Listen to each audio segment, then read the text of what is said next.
This episode of Your Mom's House is brought to you by Sattva Luxury Mattress, the only online mattress company that provides free delivery, setup, and mattress removal. Welcome to Your Mom's House with Tom Segura, and Christina Pajitsky. welcome to Your Mom's House.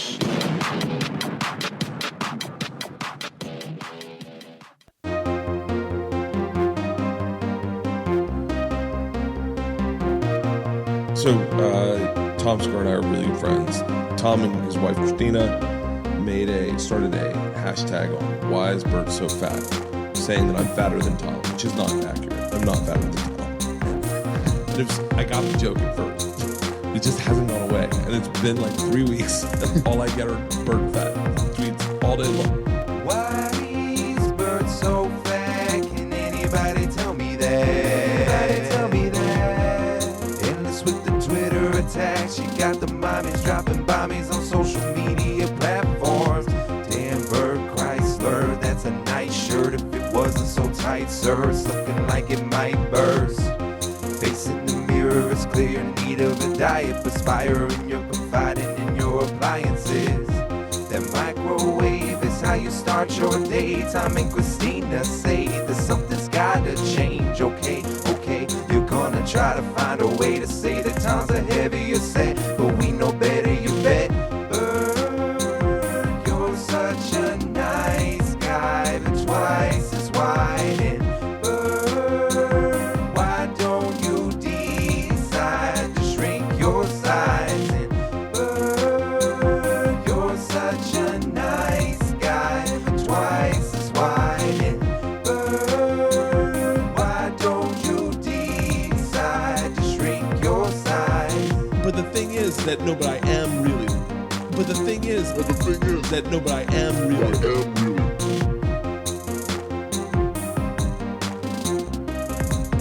Oh, man, this is one of my favorite eras. So beautiful, the song. That is MC Tight Jeans.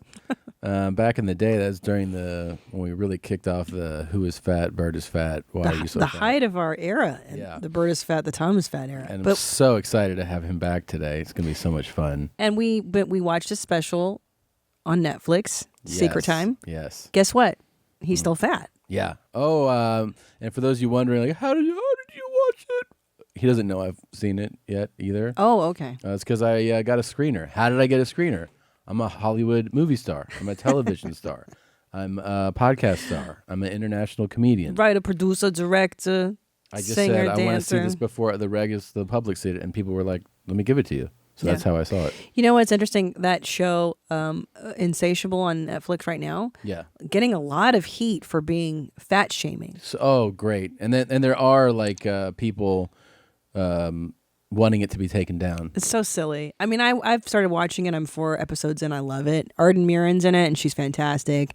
Christ. But you know, but it's not all bad. We fat shamed Bart, and for a while we got him to slim down. Yeah, and I got fat shamed too. Don't forget that part. And it was very useful. Yeah. Wouldn't you say it worked to your benefit? 100%. Yeah. Yeah. And by the way, it hasn't really slowed down as much as you think it would.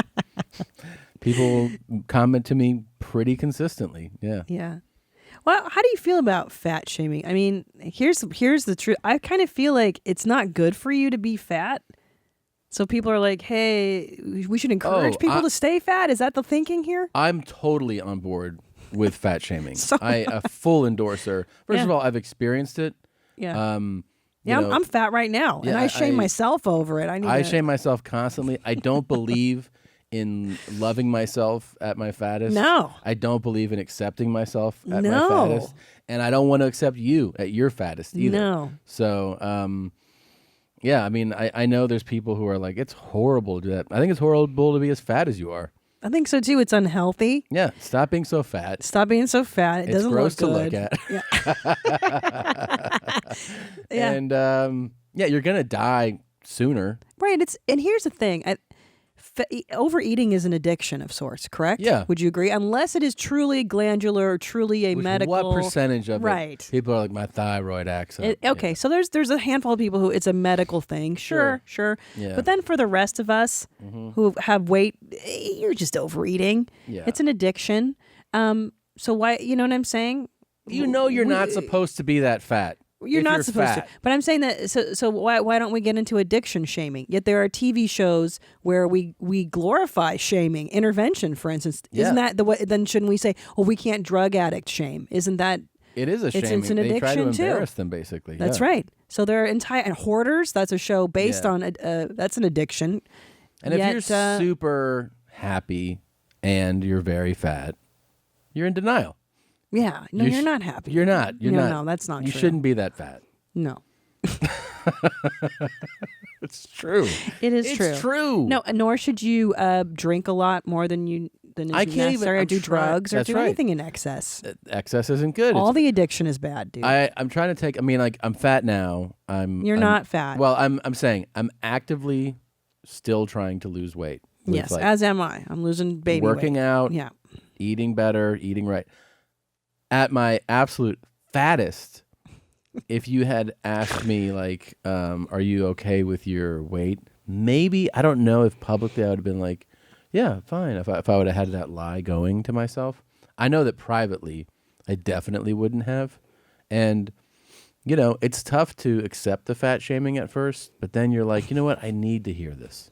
I'm serious. But it's true. And we talk about Latin culture, how they're very overt, like they call you flaca if you're skinny, or gordo if you're fatty. They sure and do. in Hungarian culture, same thing. They will tell you fucking tell you to your face that you're fat. Dude, when I would used to go to Peru, like, much more often, like, you literally walk off the plane and you're seeing a relative you haven't seen in maybe 2 or 3 years, and you'd give them a hug, and it's this big celebratory. You know, it's an affectionate culture. Sure.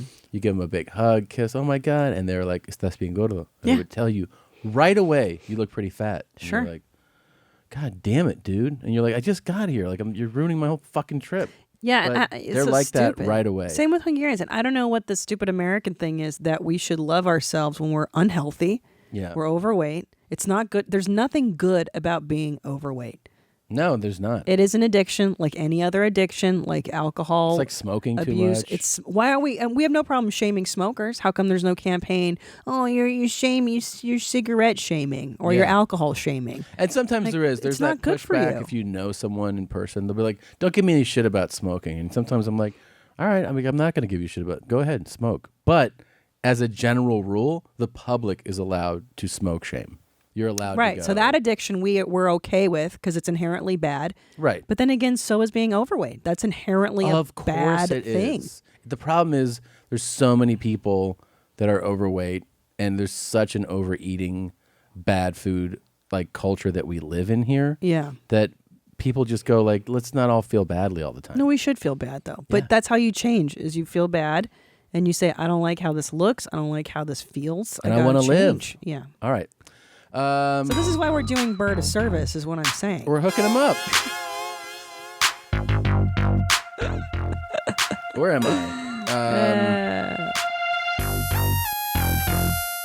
I'm in Breast Balls Beach. It's all sold out this weekend. Oh, how Thank you, fun. everybody, for getting those tickets.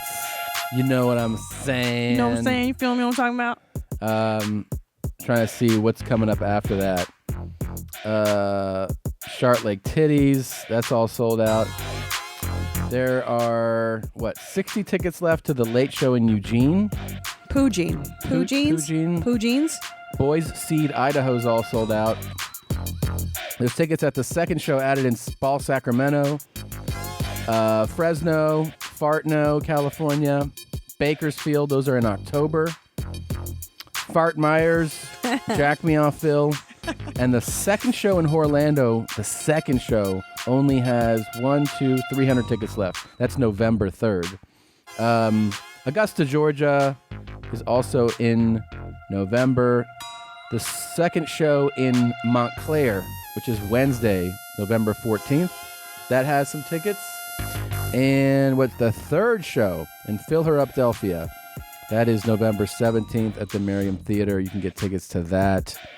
TomSegura.com/tour. I gave people a heads up. I'll remind you again that if you go to my website and you go to the tour page and you see that prompt that pops up and you put in your email address, you will receive notification of something before the rest of the public does. Oh, wow. That's neat. I want to do that. That's cool.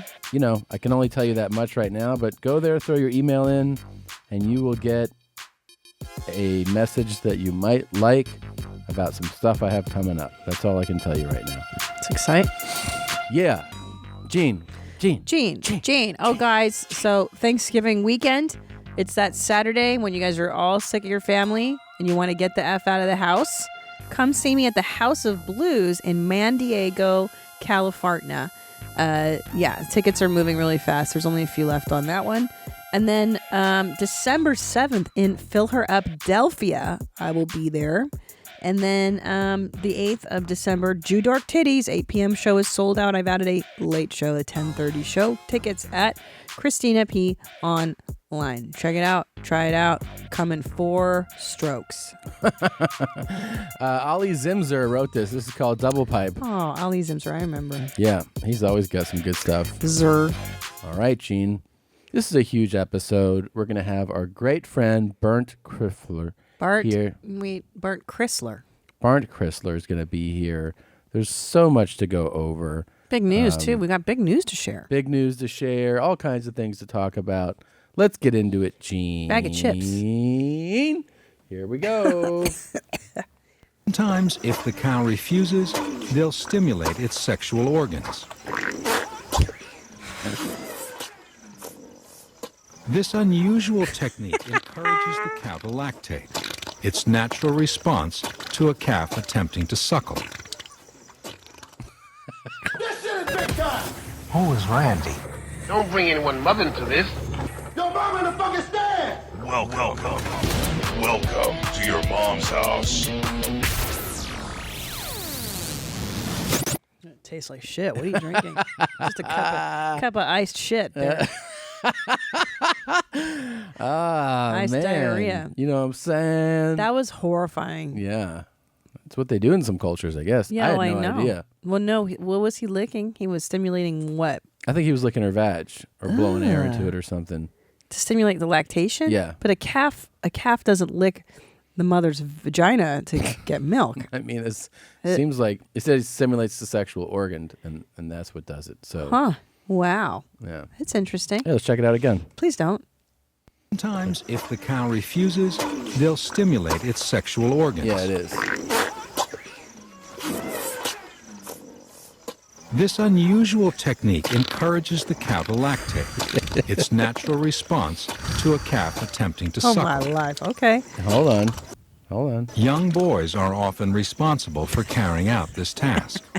Nice. Yeah. What else? Another Dinka custom is showering under Dinkas. urinating cows. Oh, that's nice. That's what he's doing. He's got The a... urine turns their hair orange, a popular look for both children and adults. Well, the kids always getting this stuff done to That's a them. lot of piss, too. I mean, that was such an enormous... Like, Yes. it's such a huge amount of It was a pee. shower. Yeah. I mean, The that's Dinkas, huh? That's a real piss. That's a golden shower. Yeah. I hate when you go like piss on me and someone just has like a little stream Sure. of piss, you know? I mean, look at that. Have you tried an African Another cow? Dinka custom Look is at that. showering under urinating cows. God. Sure. I mean, that's like somebody The opened urine turns their a hose somewhere, you know? That is a nice custom. What would you rather do? You got 2 jobs Okay. to choose from, okay? Okay. You're a member of the Dinka tribe. You're over there. Mm-hmm. Do you take the cow piss shower all day? It's 9 to 5. It's what you're doing all day.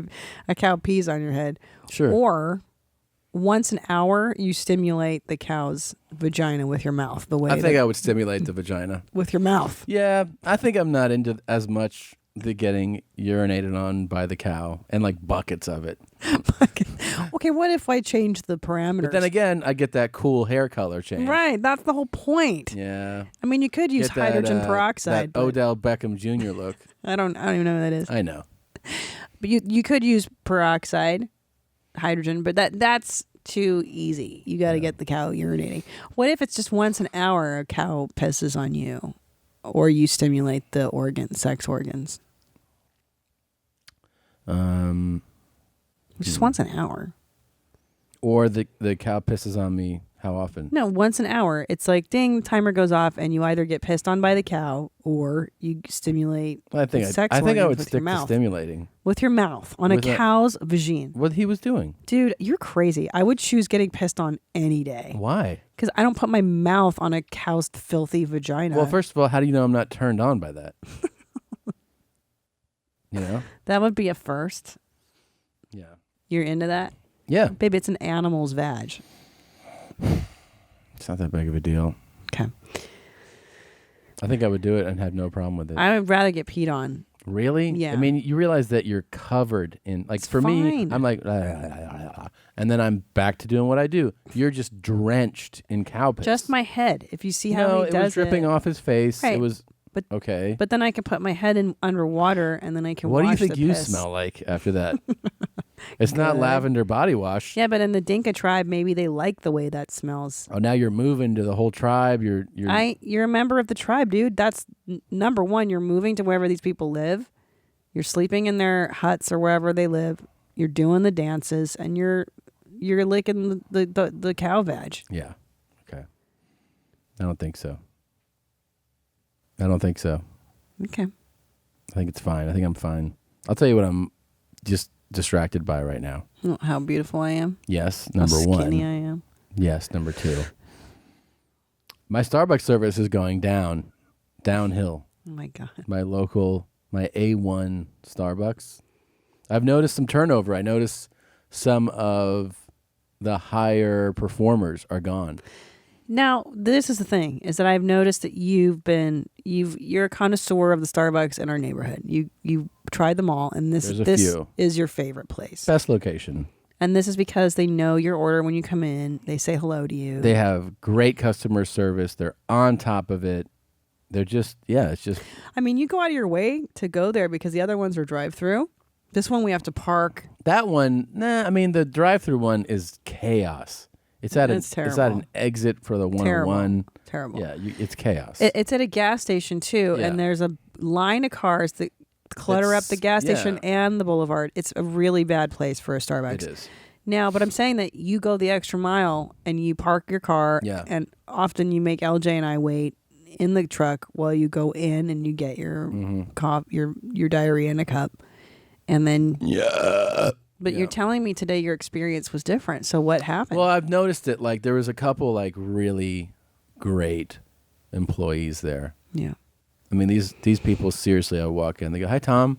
Yeah. Say hi, and they're like, "Extra ice, it's ready to go." I'm like, "What the fuck, man?"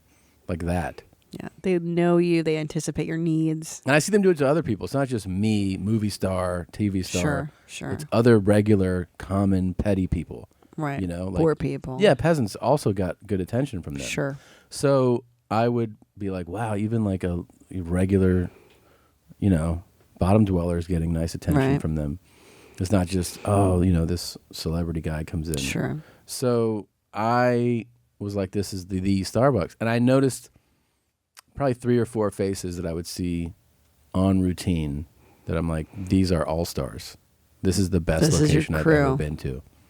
And I don't know if they either moved on in careers. What I did hear, I overheard a little gossip, was somebody asking about one of them, and they're like, oh, they moved so-and-so to this location to, like, get that thing up and running. So what they did is they outsourced their good employees to teach the shittier Starbucks how to be better. Right, and now we have shittier Starbucks. Now you're suffering.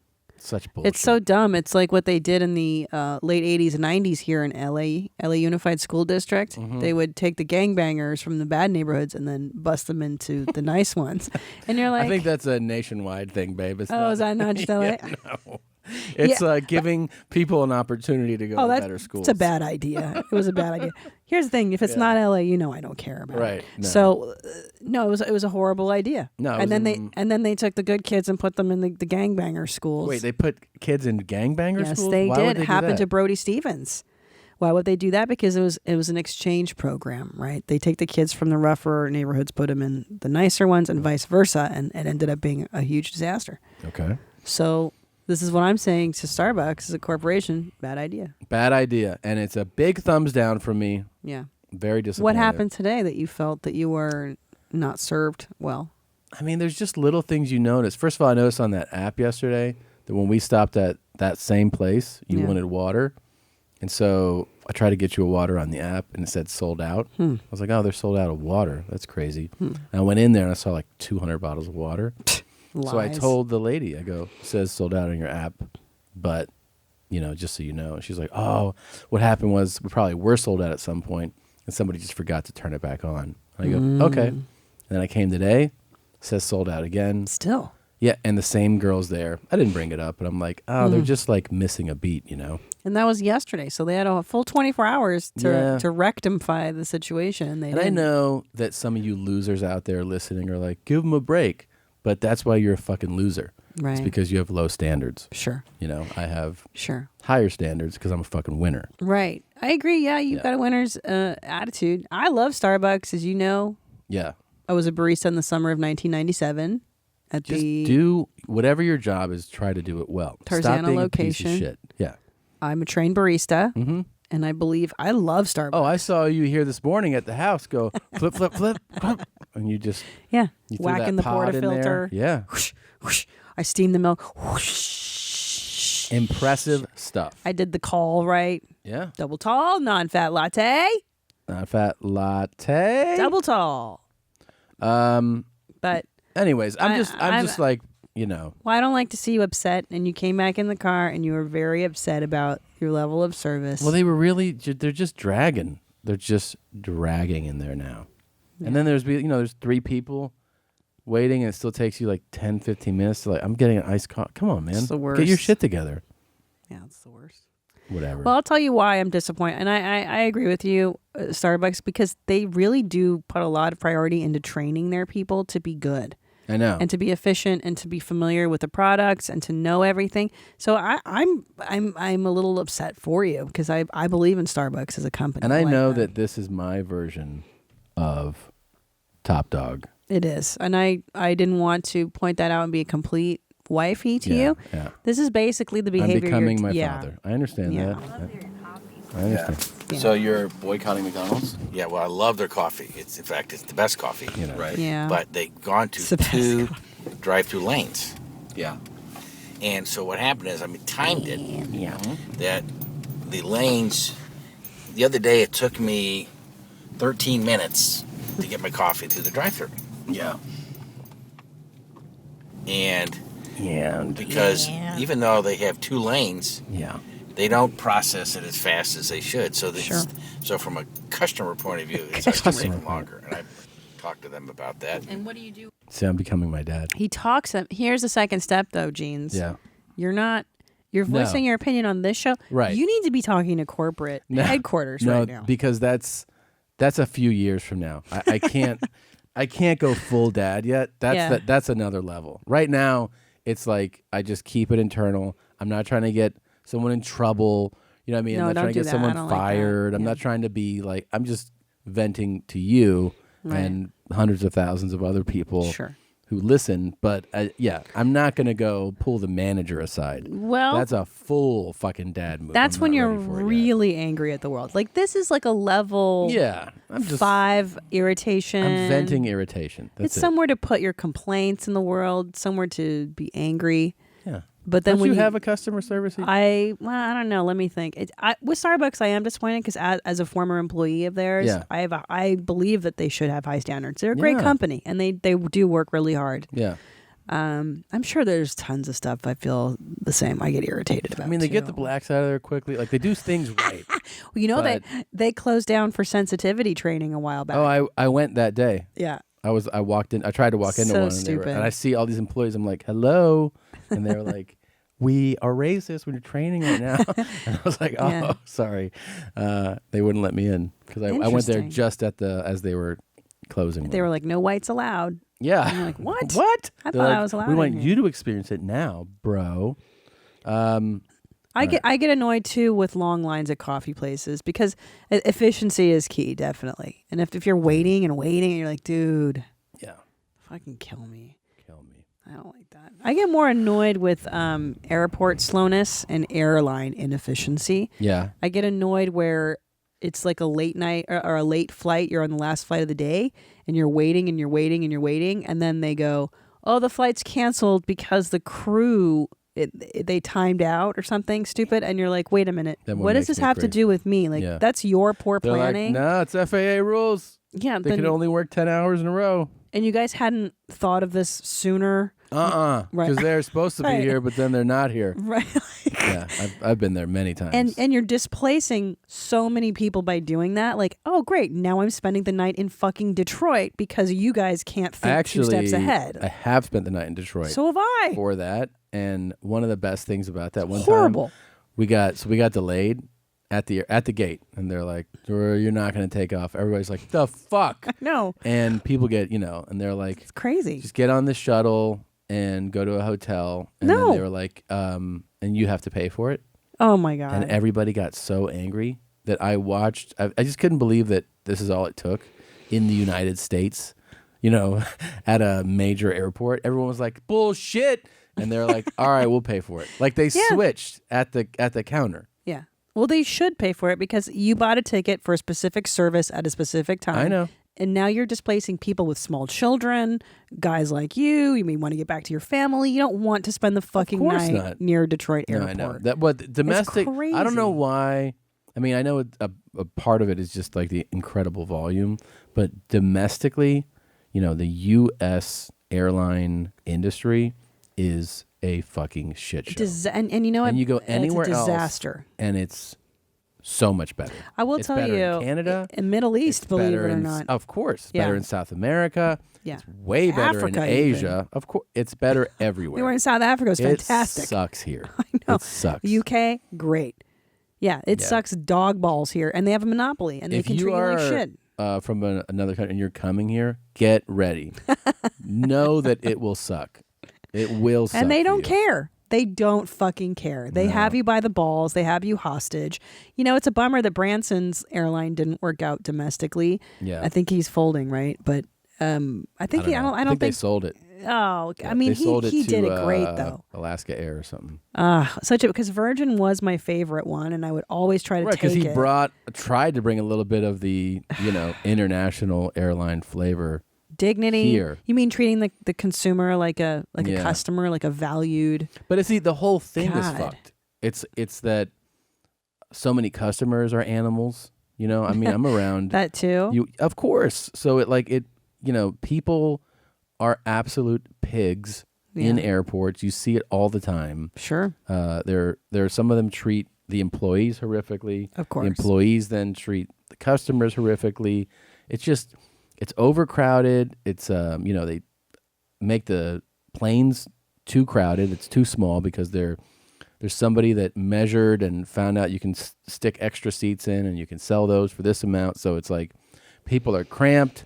They're not getting treated well. Yeah. And it's a hustle, like land this plane, flip it around, turn it around. I don't know. It's a whole shit show of an industry. It is a shit show. Now, on the positive side, the cost of tickets has really not risen that much in the last It's really amazing when 10 you or think 15 about years. it. You can fly across the country amazing. for what, $450? That's an incredible thing. It is amazing. Now, they've kept the prices low, which is great. In LA, you can fly to San Francisco for like $100. Oh, $50 on Southwest if you... Vegas, same thing. I mean, that's really insane. That is insane. Something that would take you, 5 hours to one or probably 3.5, 4 to the other to drive. They're like, pay $100. It's ridiculous. And just fly there. That is miraculous. Yeah. I never understand how they lose your bags. That one always astounded me. Like, it's a direct flight from here to Atlanta. How the fuck did I not? My bag just didn't make Threw it. the wrong tag on it, man. Know. Yeah. That did happen to me once, but then it showed up like 2 weeks later. The bag. Yeah. Anyways, but that makes me crazy. Oh, you know what else makes me crazy? The inefficiency of show business. Like showbiz is really crazy. It really is the only. It'll make your brain melt if you've never been around this. Yeah. Here's the thing.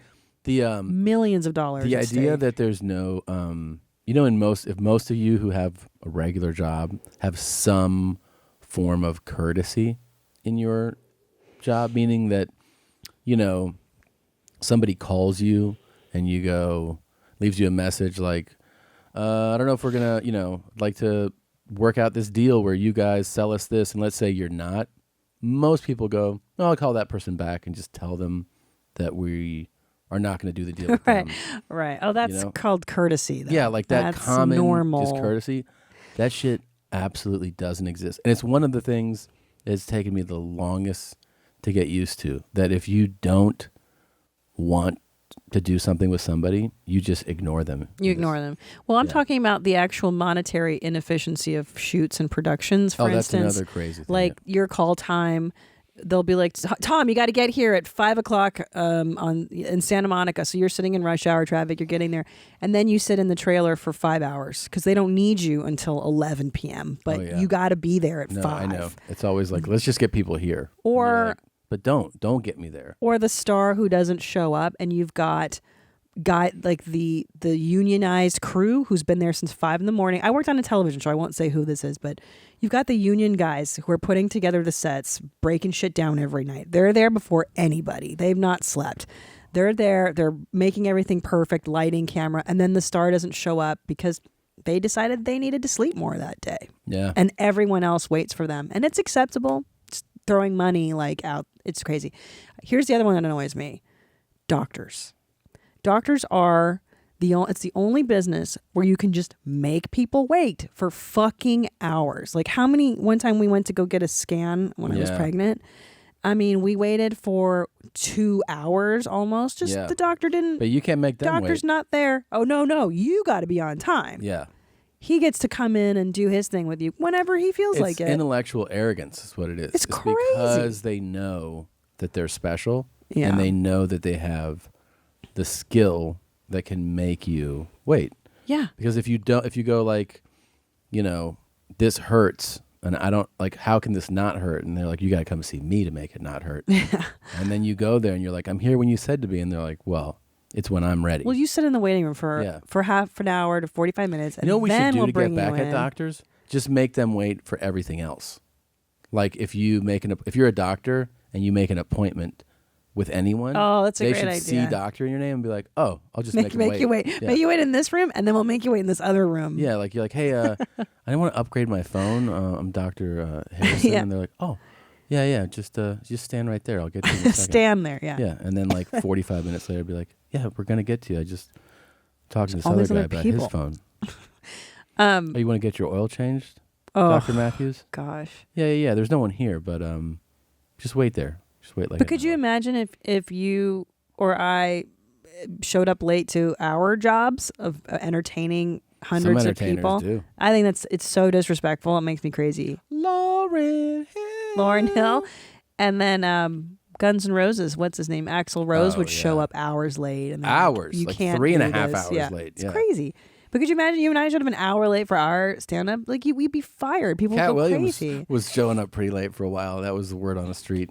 People got pissed too. Yeah, it's not. He showed up fair. super late for one of his, not this last special, but the one before that. He showed up like hours late. It's craziness. I know. People of have course it is. invested in you. They've gotten babysitters. Especially because it's and- people that want to support you. It's like it's not like they're just like, weird. let's go out tonight. They're like, you specifically.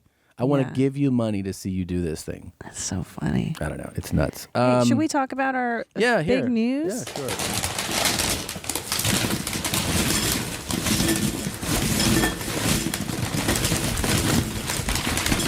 Chips in a bowl. What about a cat eating kibble? It's not. Can't find it. It's not ready. But I would play the cat eating kibble too. Yeah, it's I know. Imagine the sound. This is That's how big it is. If you don't follow us on Instagram or Twitter, which I'm sure a lot of people don't, they just listen or watch. This is the big news. Go ahead, Gene. Me? I get to tell? Sure. We've been very excited. We've been keeping it under our hats, so to speak, for a while. Mm-hmm. But Gene and I have sold a pilot to CBS. And we're going to be writing a script for a sitcom with the fabulous Scott Martyr, who worked on Always Sunny in Philadelphia and The Mick. And The Mick, yeah. And he is working with us now to develop a show based on Your Mom's House. Yeah, it's pretty exciting stuff. Crazy, right? A lot of people sent congratulations. We really appreciate it. So exciting. Some people let us know how it won't work. Appreciate that too. Thanks for your. Yeah, it's it's based on basically Gene and I and our relationship and how we obsess on the little things. And this show, all the stuff. You're like, look, are we going to do a guy coming in 4 strokes? Probably not on CBS. But I don't think we would do that anywhere, honestly. That's too crazy. Well, no, it's not. I mean, it's just like there's some things, some jokes that you play that play well for this medium. Of course. The joke and the execution of it works on a podcast. And then some of them you go, oh, that can translate to television, and some of them don't. It's not that coming in 4 strokes definitely can translate. It's like you go, well, playing that guy's drops and stuff, like it works well in this medium. But that doesn't mean we're not going to have fun and try to, go after the things that make us laugh. Wear jeans extra tight. Yeah. No, it's super exciting. And we want to clarify too. A lot of people think, oh, you guys when's your TV show on CBS? It's not that far yet. It's just a pilot script. So we're just writing it, and then they have the option to make it into a pilot, to air that pilot, to not air that pilot. Yeah. So it's just a script deal for now. Yeah, exactly. It's very exciting. It doesn't mean that the show's ordered, which a lot of people, I understand why you would think that. But yeah, it's a little confusing, the language sometimes, if you're not familiar with it. But so it's very exciting. And we were pitching it, and I was like, I was days away from my due date. Yeah. And we were pitching it to all these networks, and people were buying it in the room. It was crazy. That's pretty nuts. It was great. Yeah. It was I've pitched crazy. a lot of stuff. So have you. Yeah. This was like, the only time that multiple networks were like, why don't you do it here? Yeah. And I was like, okay. It was very exciting, and I'm excited to be with CBS. I love them. I like a lot of the stuff that they're airing right now, actually. Yeah. But it's a big deal. It's kind of a big deal. It's kind of exciting. Very big deal. And I'm glad I didn't go into labor during those meetings, because it was imminent. Yeah. It was so crazy. I literally could have gone into labor as we were doing those meetings. Not a good idea. Yeah. So it's really exciting news. I think we're gonna, have a fun time trying to get it done and trying it out. Trying to try it out. Try to try it out.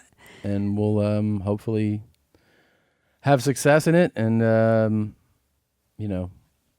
it's something we've never done, multicam show, but. No, but I like a live studio audience. I do too. I love it. When I was thinking about that, yeah. It's like I've done the run on the single camera stuff, and it's fun to pursue and go after it. But I don't know, our natural element is definitely doing stand up. Yeah, and that's where comics tend to thrive is when there's a live studio audience, and I don't know, I like that tradition of it, and I'm excited. I'm excited to bring some of the stuff from Your Mom's House to a mainstream show.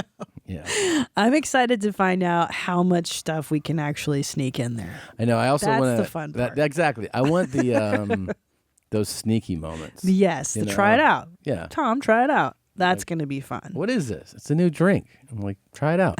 Okay. That'll be interesting. Yeah, but we're going to take stuff from this show and make it into a show. My dad got a boat. He's got a 4-stroke engine. I'm pretty excited. Little things like that where the network's like, yeah, you can say that.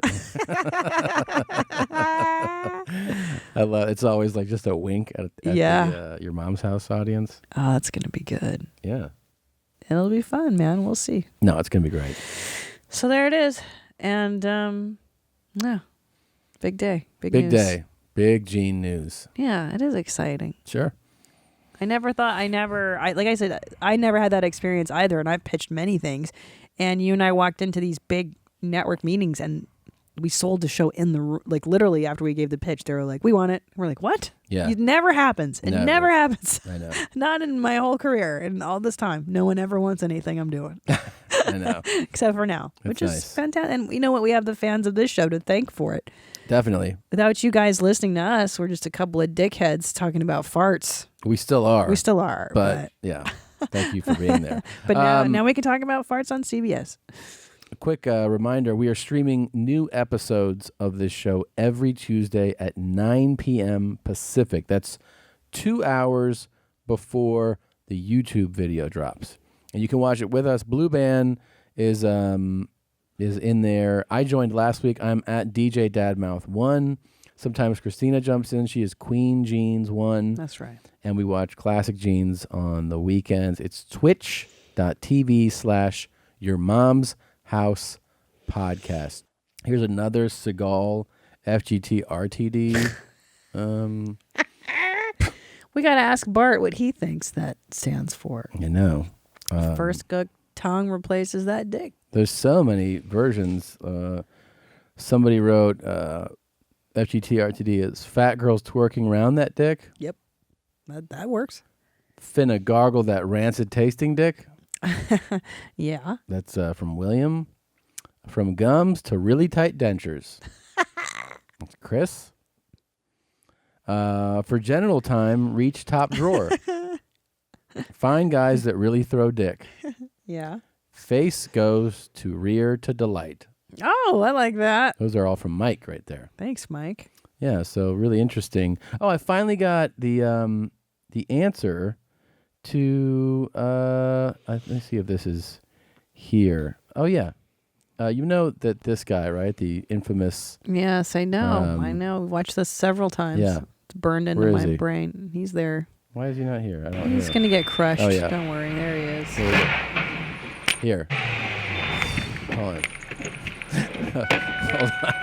Hold on.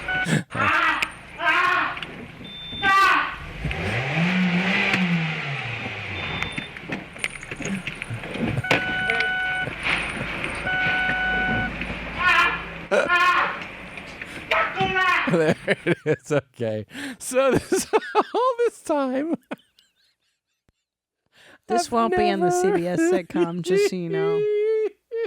We're not writing this into our show. Oh shit.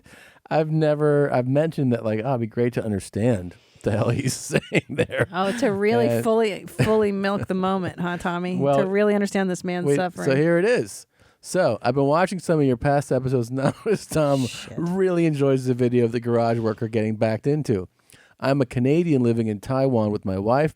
Thought my wife could translate because he is speaking broken Chinese. She said that he just yells in pain, and the last thing he says, which is what this guy says, what Tom wished he knew what he was saying, is stuck in broken Chinese. No grammar, just stuck.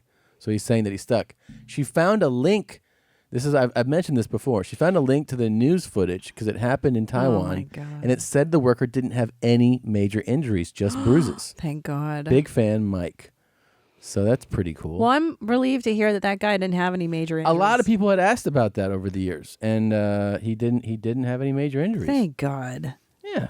See? Well, does that make that? But then does that disappoint you? Like, are you bummed that he's not super hurt? No. Do you like it when they get hurt in real life, or No, I don't want them to be really hurt. it's not as funny though that he's not crippled now, right? it's Oh, see, you do like that. He's crippled, Tom. The guy's in a wheelchair. No. I like that he's not really hurt. Of course, I don't want him to be really hurt, but it's still a funny moment. Yeah. I'm stuck. How? I'm gonna pitch stuff like this for the show, though. You think the executives would like that? Of course, if they have a sense of humor. Tom laughs at Taiwanese man. By the way, you were right. I got a lot of messages like Christina's a real stick in the mud. Yeah, of course. That's how this about goes. my Casey Anthony OJ bit. And they were like, it's hilarious. Christina is no fun. Christina's a square, whatever, nerd alert, doesn't like the fun things. I know. Get that broad out of here. I know, guys. Believe me. Did I predict it? Yes. You did. You said it was going to happen. So ridiculous. And it did happen. It says Jenny was a gutter slut. Jenny, yeah. Yeah, with Forrest. She knew what she was doing. Yeah. She took advantage of Forrest's inability. Well, let's back it up to people so we know what we're talking about. So last week we discussed whether or not it's fair to date and ethical. unethical to date a very attractive, mentally challenged person. We brought up Sling Blade and Forrest Gump as being not necessarily very attractive, but just, Well, he's Tom Hanks. I mean, at the end of the day, he's a leading man. He's leading man. Yeah, it is kind of messed up that Jenny. First of all, didn't she had HIV? I guess she didn't give it to Forrest. Well, we don't know anything. Here, look, this is what the email says. Right. So we talked about them and real whether or selfish not. woman. Yeah, whether or not Jenny was being a real. See you next Tuesday. Right. So it said Forrest didn't have the ability to recognize a damaged slut bag. She only wanted to reproduce. So she took advantage of a mentally challenged man. Yeah. Because he was the only person left that would touch her HIV-infested box. There you go. Jenny represents all the women who keep a nice guy on the back burner when they are in their prime. They go out, they bang hundreds of hippies, they shoot heroin, they join the Black Panthers, they contemplate suicide, they contract several STDs, and then they realize their life is nothing. They need to settle down before the AIDS takes over and they die. They come crawling back to the nice guy on the back burner who has always adored the pre-slut version.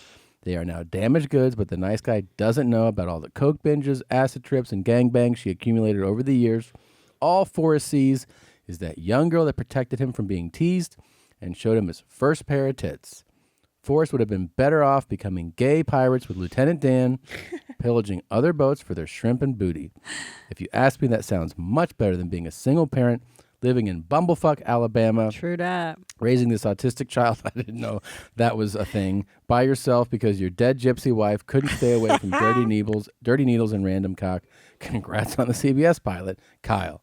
Well, that's a very nice email, Kyle, and interesting observations on your part. Well, it is kind of a refreshing it's a refreshing take on a movie that people really just did backflips for. But now that you say it that way, Jenny is kind of a selfish twat. I mean, yeah, Forrest fell in love with her when she was pure and sweet, and then she ran off and became a slut burger. Yeah. And then decided last minute, I need to have a baby. I'll just take advantage of this nice dope who's been waiting in the wings. Mm-hmm. It's typical hot girl behavior. Totally typical hot girl behavior. Yeah. She took advantage of him, and and she knows you raised the kid. She knows now. she's got him, Yeah. No question. Yeah, Jenny's a hoe. We got to rename the movie. Hoe-ass hoe. Jenny's a slut burger. Forrest Gump with the hoe-ass hoe gutter slut Jenny. Yeah, now I'm mad for Forrest because I feel like he deserves better, dude. He deserves way better than Jenny. Yeah, I agree. If I ever meet Tom Hanks, I'm going to talk to him about it. Me too. I'm going to talk to Jenny about it. Oh, speaking of my movie star lifestyle, She's dead. I don't know if I mentioned it. Star lifestyle. But Stupid. The movie so silly. that I'm in called Instant Family has been moved up 3 months. Did we So mention that on the show? No. So it was going to be a February release. It's now November 16th.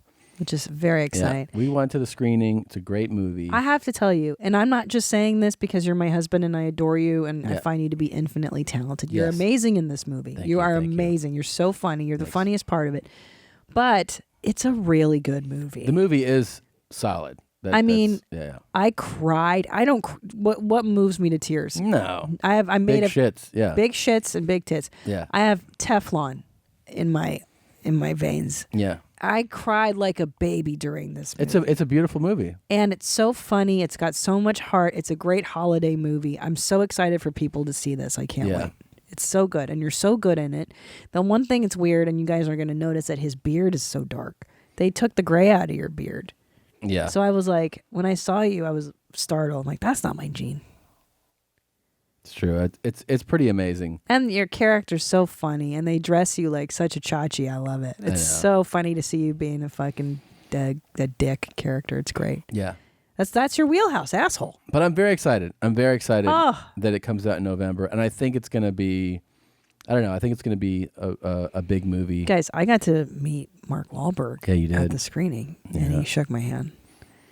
Mark and I are part of the 4 a.m. club. You know what that is? Yeah, I follow him on Instagram. Yeah, we get up every day at 4 a.m. and we work out. You do not get up at 4 a.m. Yes, we do. Mark and I work out. We text each other like, I'm about to work out. And he goes, me too. And then we work out and we have a good time. That guy is up legit at 4 a.m. because I see what time he posts. He's up before then. He's just Dude, like, I know. Yeah, it's really nuts. He works out a lot. Oh, you should have seen us during the movie every day. Yeah, sure. Do you think we should fitness shame him? Like you're making too much fitness? Too much fitness, bro. It would not affect him for sure. He makes serious fitness, but he looks amazed. He does. He's 47. That's cray. Yeah. Dude, he makes fitness every day like that, huh?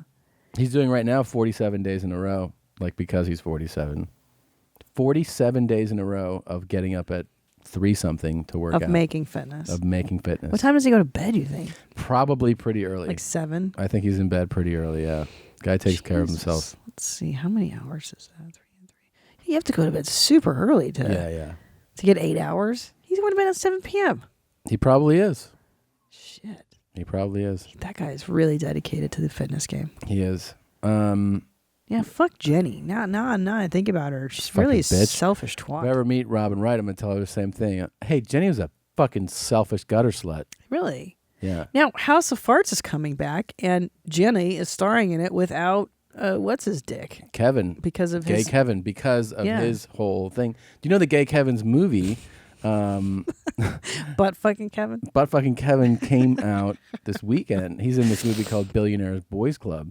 Which was a VOD before it hit theaters. What's He's actually VOD? Yeah. That's industry slang for video on demand. Okay, but big movie star lingo. The movie, he's not the star of the movie, but he's definitely the most high-profile person of the movie. Yeah, and it premiered this past weekend in 10 theaters, and it made $287. What? Yeah. Are you fucking kidding me? Mm-hmm. No, are you exaggerating? No, I'm 100% serious. That's the exact amount. And do you think it's because people don't like Kevin Spacey because of the scandal, I think Me that's Too? Probably a big part of it. I think, you know what, but that Billionaire Boys Club, that's a remake from the 80s. It is, and like I said, he's not the movie was made 2.5 years ago, so it was before the scandal. Yeah. And he's not the main person in the movie. It's but they didn't take him out of the trailer because we watched the trailer. Well, they can't take him out. He's in the movie, and they don't have the resources to reshoot the movie. Yeah. I'm saying that the main guy in the movie is actually the kid from Baby Driver. Oh, what a good movie that was. Yeah, so he's actually, I think, the star of the movie.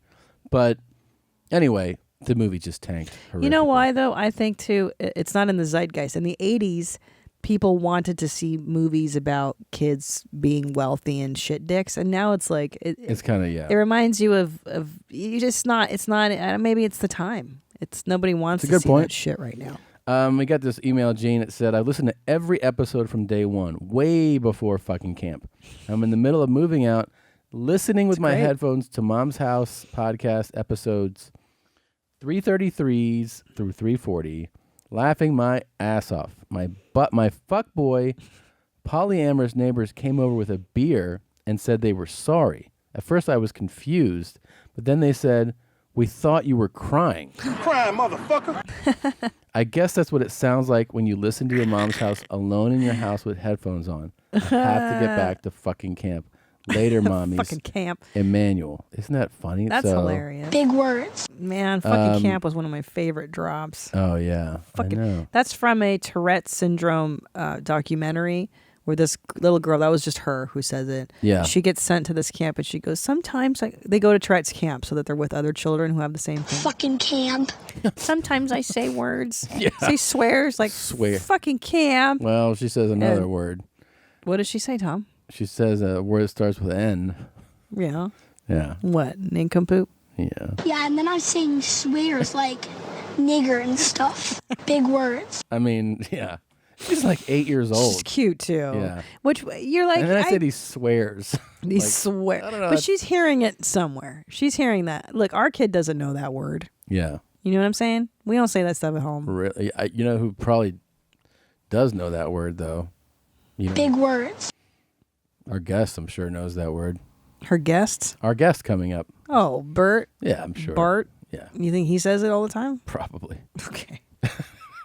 He's a fat racist? Is that what you're saying? Fat and racist. Yeah. That should be his next hour. We should introduce him like that. He's fat, he's racist. You think he'd like that? Oh, he'd hate that. Let's do it. I'm fat and I'm racist. I'm surprised he doesn't have a TLC show. You know when it's all fat people, like the fattest comedian alive. And they follow him around. And he's That's like, a great I'm idea. drunk. Again, I'm drinking Tito's. Oh my God, with the fucking drinking. Why does everybody love Tito's? What's the deal with the Tito's? I don't know. I think there's some extra process they go through. I know it's made in the U.S. and I forget.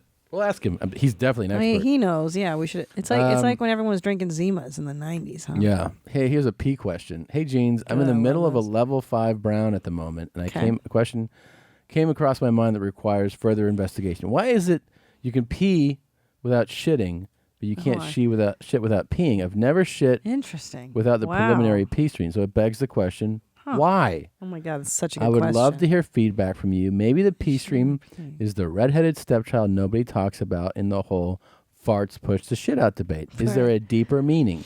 I need to know. As always, keep it high and tight. P.S. Tom is for sure the water champ. Wait, is that a man thing too? Do you have to pee after you? Sometimes, I mean, we've discussed this before too. You pee, you shit, and then you've made more pee. Yeah. And you're like... It's one of your favorite It's my observations. favorite. Yes. But did I make more pee or as I was shitting, or did that pee, that was like what's lingering? Good and then question. I pee more. Good question. But boys have the same problem that you have to pee while you shit. Yeah. Why is that? Okay, I have a theory. Okay.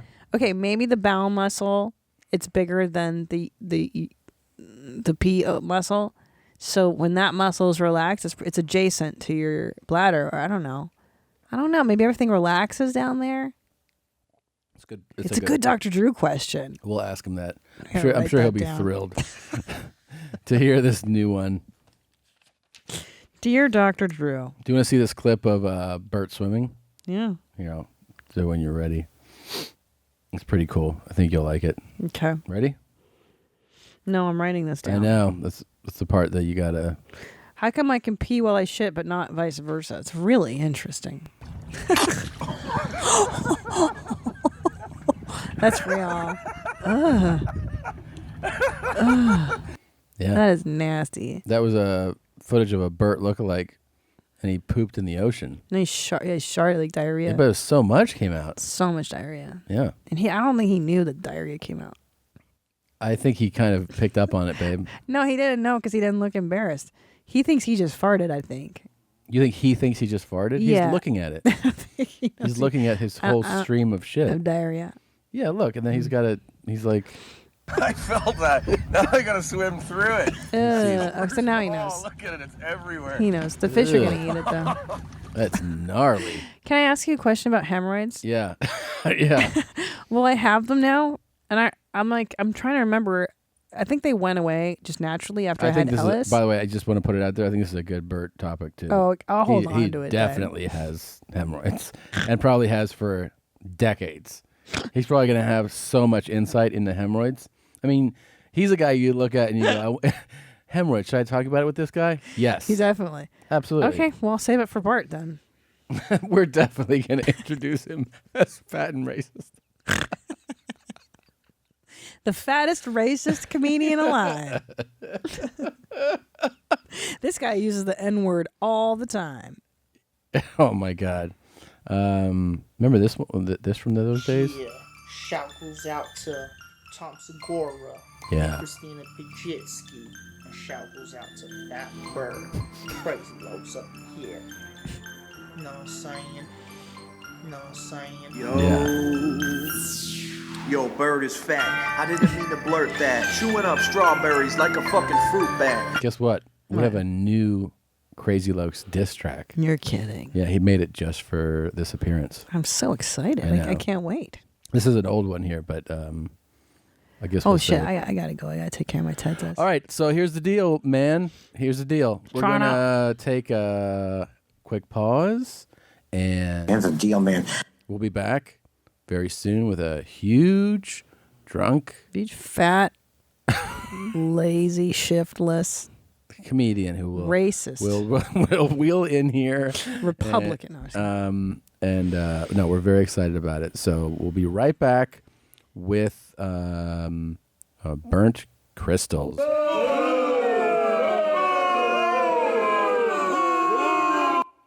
Oh my God. All right, we're back from the big pause with He's drunk. He's obscenely overweight. He's intensely racist. It's Bert Kreischer. Hey guys, it's so good to be here. We were doing like that. We're like, let's get a good new rumor star. Let's just say Bert's super racist. Oh, my wife. You turn this AC down. What's that? You turn the AC.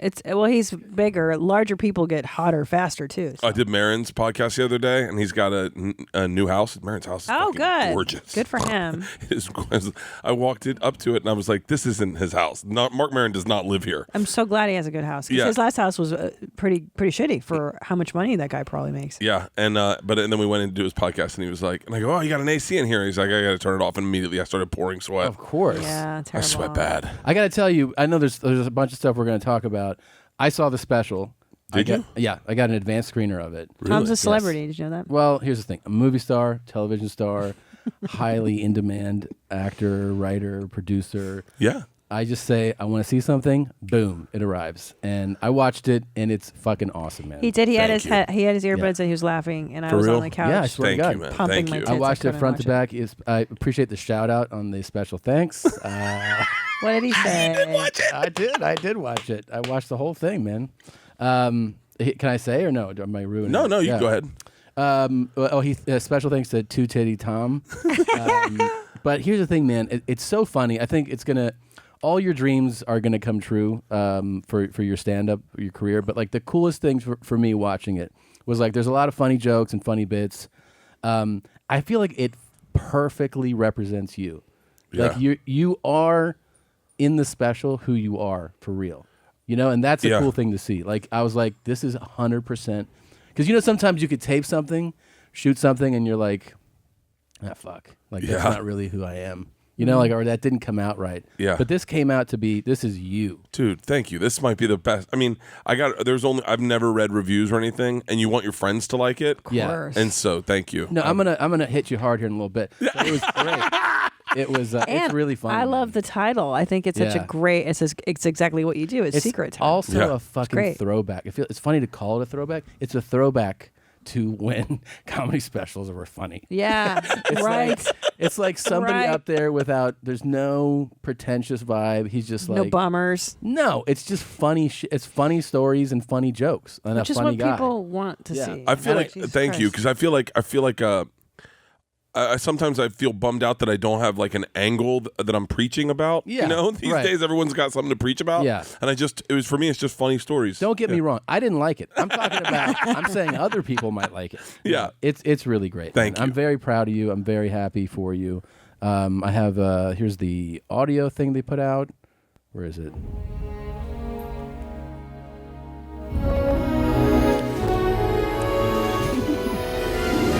Only on Netflix, a startling performance. One of the defining live shows of our time. Watch the comedy show that changed what comedy can be. The cultural impact of this special will be felt for generations to come. Hannah Gadsby's Nanette. Streaming now on Netflix. Bert Kreischer also has one out called Secret Time. Hey, they did that. I didn't do that. Wow, that's Netflix. You got to give it to Netflix marketing for that. Jeez. Oh, I gotta give a shout out to the end of the special. That's Tom Segura. Oh well, thanks, man. Yeah, it's so funny. I never take any jokes or anything from people. I just don't. And Mark Norman, Shane Torres both gave me punch ups because they were there when I was running the special. Yeah. And you gave me the end. It's the best end. Oh, Yeah. and now I really have to watch the whole because I only got bits and pieces from what, like I said, Tom was watching it, and I didn't have a chance to sit down.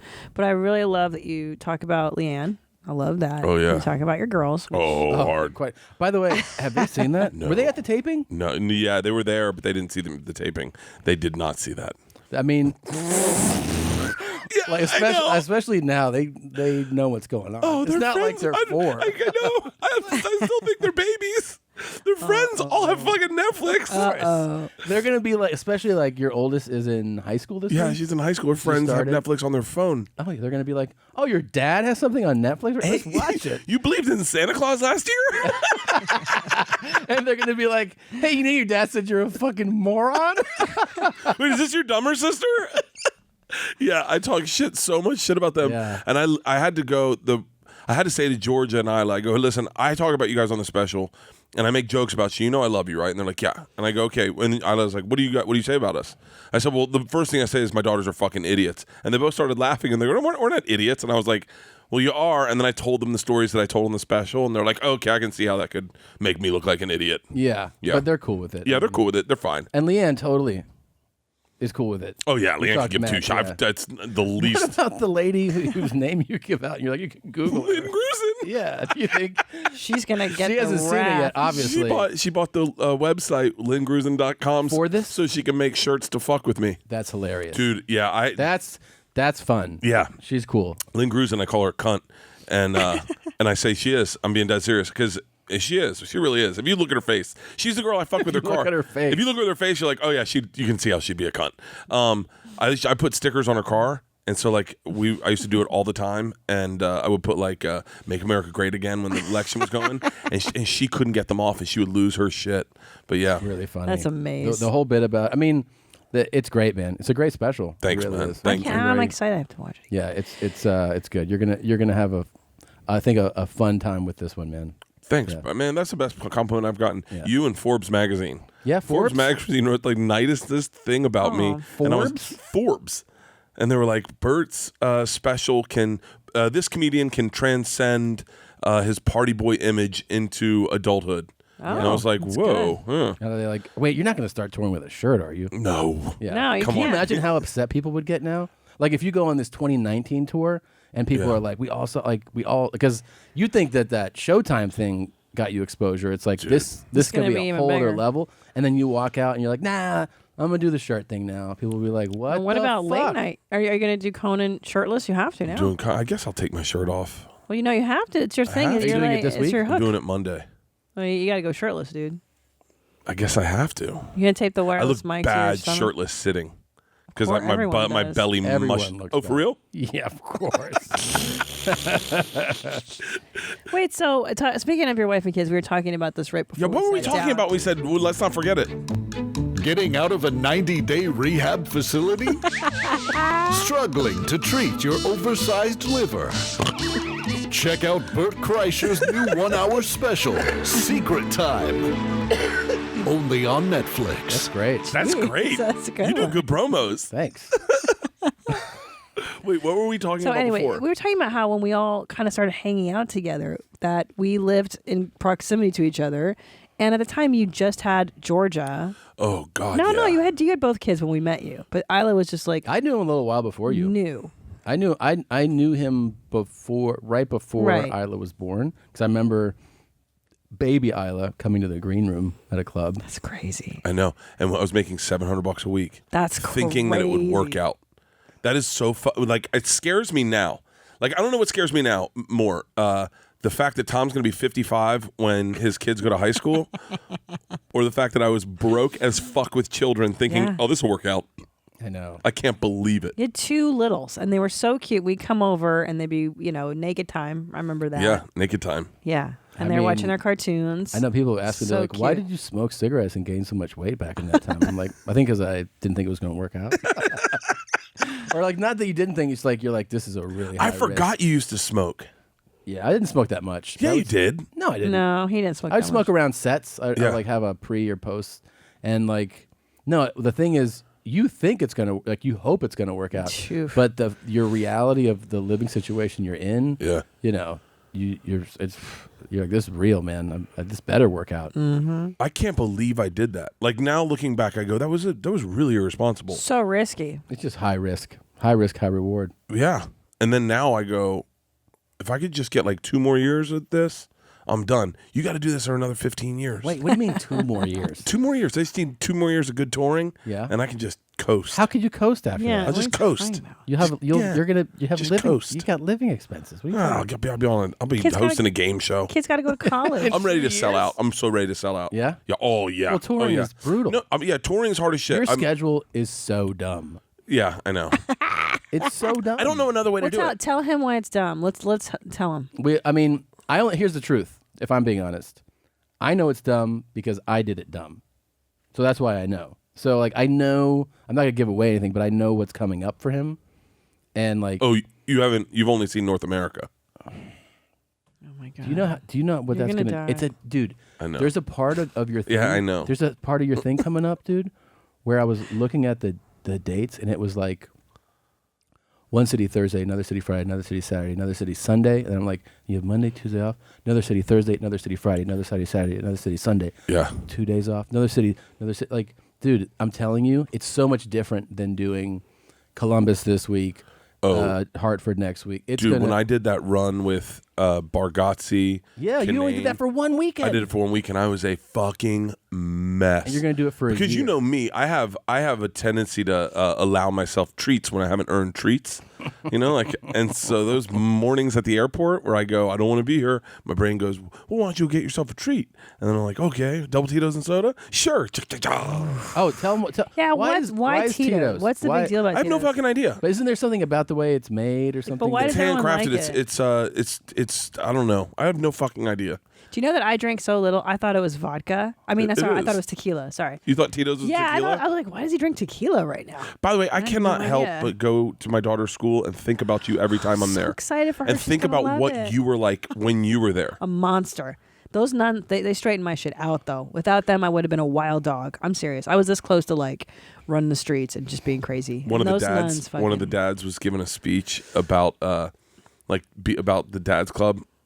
And like there's a dad's club, and he's like, Not when I was there. and it was so bordering on being inappropriate because he was like, I'm here for the dad's club, and I just want to let you guys know that, I mean, this used to be our dream, like in all girls when you were kids, and everyone's like, huh?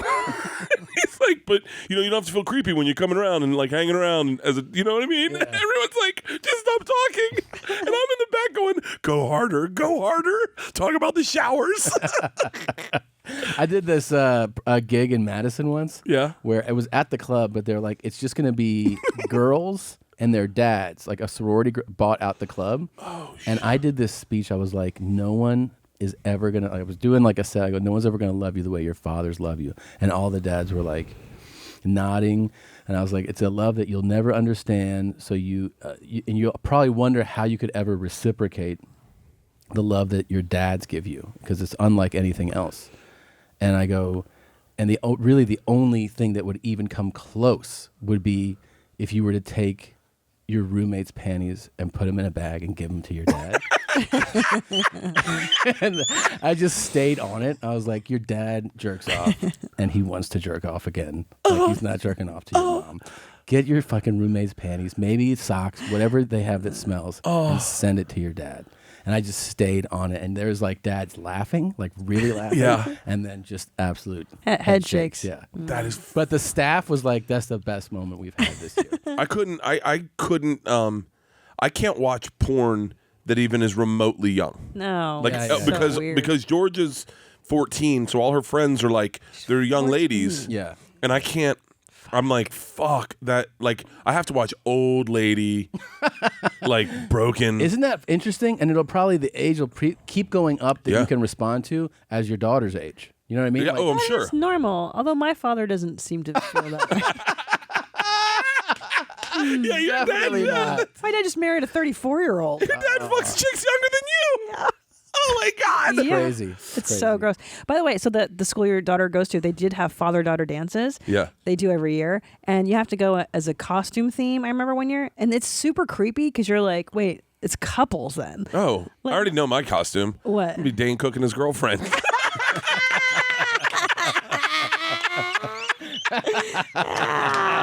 Dude, she's like, what? She's 18 years old.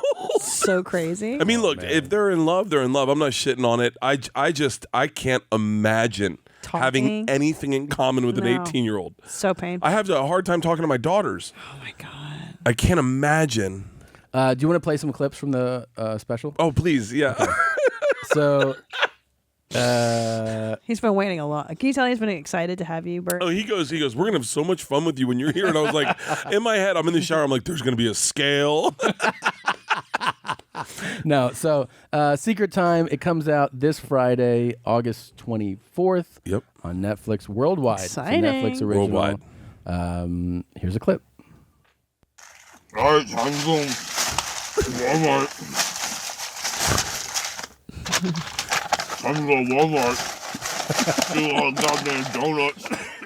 Fuck my fucking. It's interesting how you turn the crowd's laughter down. Yeah, in I this was able to special. bit isolate Yeah. it. That's cool. I didn't even know you could do that. Yeah, sorry. What the fuck was he doing? he's a glutton, and he does these feeding videos. And fart videos. Are you serious? Yeah. There's some clip of you online, animal. and you're laughing hard as shit. I don't know what it's. Oh my god! God damn. He's the best. Oh, well, I'm laughing my ass off. You're laughing, and the look on Push's face is so disturbed, and I think it's from about last some week. guy hitting a girl. And you go, Oh yeah. and you're laughing so hard. I thought, oh, that's only a marriage. What do you think? Do you think Tom's a bit of a sociopath? I've never seen that. Yes. Yes. Really cool answer. I remember, and I can't share this story. Because it is a secret. Hey. But Tom told me a story one time. It was about a past relationship he had with someone, and he told me a story. And what excited him in the story was so disturbing to me that I went, huh? Yeah. And to this day, it's like Leanne doesn't do ass play. You can't fuck around with her asshole. It's normal. And so I'll never be able to change her mind about that. Yeah. And so, but I remember Tom telling me that, and to this day, I think about that. I think about I wish I knew what the fuck you were. I honestly don't know what you're talking about. I wish I could share, but I would hate to bring it up, and then you go, oh, I really didn't want. Oh, yeah. It was like two guys talking. Oh, okay. One of those About long road butt- trips. About butt sex. I don't know. No, I don't know. It wasn't about butt stuff. I really don't know what it is. I don't know. I don't want to share it. Oh my God. I mean, him not wanting to share Yeah, it. Oh, it's not even that bad, but I just don't want to can't share be it. that Yeah, bad. but it's just no. It's about Can you- sex. It's Obviously. about sex. Okay. Yeah. Okay. Is it about farting? No, it was like okay. Imagine if someone was like, imagine if it's I can't even say it. Like, imagine if someone's like, "Don't you love fajitas?" And then you go, "Oh, I do love fajitas." And it's like in your favorite part when you just put your tongue on the metal and it burns your tongue. You're like, "No, I don't do that." and then your buddy's like, "That is my favorite part," and you're like, and I was in the car going, "I've never done that." And now I'm thinking, how come I've never done that? And how come I'm not into that? I've seen it, but I've never done it. So that's Gotcha. Okay. That's it's the one of those- story. All right. Well, we won't expose anybody. You think you would So like exhausting. the jokes, the Casey Anthony joke? Oh, please don't. What? So unnerving. What? So Oh, okay. I gotta go. I'm gonna get some coffee when you do this. So Is let's Casey, say, where's Casey? Do they know where Casey Anthony is? yeah, she's fine. She's not guilty. She's fine. Oh, okay. She's just chilling in Florida somewhere, I'm sure. Casey So- Anthony's the person that I found out you could get chloroform online. Oh yeah. You can just buy chloroform online. I didn't Is know that that. real? Yeah. Oh, I have a you joke can about that. You can get chloroform and it just sent to your house. Amazon? Crazy. Yeah, on Amazon. You can get chloroform. I'm not even fucking around. Yeah. I have a joke about that. I didn't even know it's real. Yeah. Oh yeah. Crazy. It was so funny. Yeah. I definitely. Okay, real quick. I'm just glad to you shared surmise. that with everybody. Just to surmise. Every lunatic listening. Right now there's someone going, "Are you fucking kidding me? It just makes my weekend so much easier." And then, like, when they're in trial, they'll be like, this guy, Bert Kreischer, was on a podcast. And he said it. So, all right, tomorrow, Yes. say Leanne's like, how you doing? You're like, what's with the fucking questions? And you divorce her, right? So, Okay, that escalated. so How you doing? What's with the fucking? What are you writing a book? I'm out of here. yeah. So you're free. Okay. You're free and clear. And then you go to do a gig in Tampa. And you meet this girl at a bar. She's brunette. She's super cute. Yeah. Got a little attitude, which I know you like. Yep. And she's like, You're like, hi, and she like pantomime, like puts her hands around your neck. She's like, and you're like, hey. She's like, I'm just fucking around. Let's do shots. And I like you're baiting her so that I'll like her. You're like, let's do shots, and I'm like, okay. Yeah. That is kind of your dream girl. We'll talk about that. Yeah, next. so she's giving you shit. She's kind of checking you a little bit, and you're like, I just got divorced yesterday. I'm feeling pretty good. I'm not into questions. More shots. Yeah. And she's like, step, and she's fucking around with you, and then you guys leave together. And you're like, I haven't been with another woman in so long. I like how you've added a whole backstory now to this joke. This used to be very simple. Now there's a whole. And then you go back to your hotel with her, start making out. You're like, oh, this is so new to me. I know I'm just so used to one person. And then she's like, oh, really? Check this out. And she drops your pants, and she just goes, halt, and just fully down your throat, spits on your balls, puts your legs back in like to change my die, and starts just. By the way, this is a lot like the secret I wasn't gonna tell. Keep going. So she's just like every time you're like, wow, she just got back to choking on. Yeah. Wow, wow. I gotta go to the secret I was gonna tell. It's not. She's like hawking loogies on you. You're like, oh my God, my wife didn't do this. She's doing, the reverse fucking and this and double hand, and you're like, oh my God. And you're just right as your eyes roll back and you're about to finish, and she goes, and you're like, here it goes. And as you come, she goes, I killed my fucking daughter. What's the question? No, what's the joke? Where's the punchlines? Wait, what parts are funniest to you? That don't you think it would ruin your orgasm? Oh yeah. I have that from not even joking around. Leanne started ruining my orgasms with that stuff. No, I was having an orgasm one time, and like, she was on top. Casey Anthony killed her. Hey, do you really think Casey Anthony killed her daughter? Are you gonna do that to her next time? No. I was having sex with her, and I started to have an orgasm, and she saw it in my eyes, and she went, "Oh, look at him," and it fucking went away. It went away, and I went, "Hey, don't ever talk during my orgasms." And she's like, "Why? Is that bad?" I go, "Yeah, because I can't have an orgasm now." Yeah. And so then the next time we had sex, she's on top, and we were going, and she sees it happening in my face, and she starts smiling, like biting her tongue, like, and I'm like, "Don't fuck!" And it didn't happen. And for like a month, I wasn't having orgasms. I don't want to picture this. Anyways, I'm trying to work on that Casey Anthony. Yeah, I think there's something to it, right? So, yeah, there's nothing. No. So, let's say Leanne dies tomorrow. Oh, here we go. I like this scenario. All right, let's start off with I get $2 million from life insurance. Okay. Hey, she's worth a lot. That's good. $2 million. Yeah, I'm worth $2 million. Anyways, so okay, she's dead. Tom and I talk about this all the time. Who's the second Probably wife? a boat. I'll buy a boat first. Well, what was the second? What was the question? What's the second wife like? What kind of second spouse are you with? I'm saying Tom's going to go for like the Dalmatian. She thinks I'm going to get a real trophy, dummy. A real dum-dum, like 25 years old, yoga instructor, never pushes back, never challenges him. Yeah. A total dope. Just like. She's like. Oh, yeah.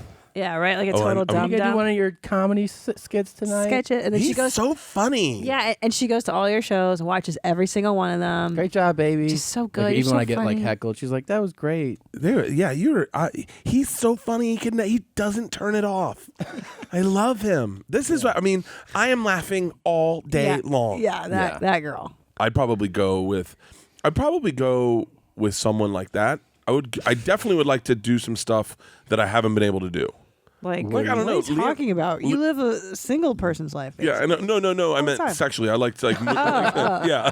Oh yeah, we're going rough and rowdy. Like I'm not gonna Leanne and I are very meat and potatoes. We haven't really like switched things up, like done anything crazy in a very long time. You mean like fuck swings or like I don't know what Just you're talking about? Like everything. I mean, group sex, things like that. no, I'm just young. I want young. Yeah. I'd probably go like 30 years old. I know that's not young, but 30 for me is really young. Yeah.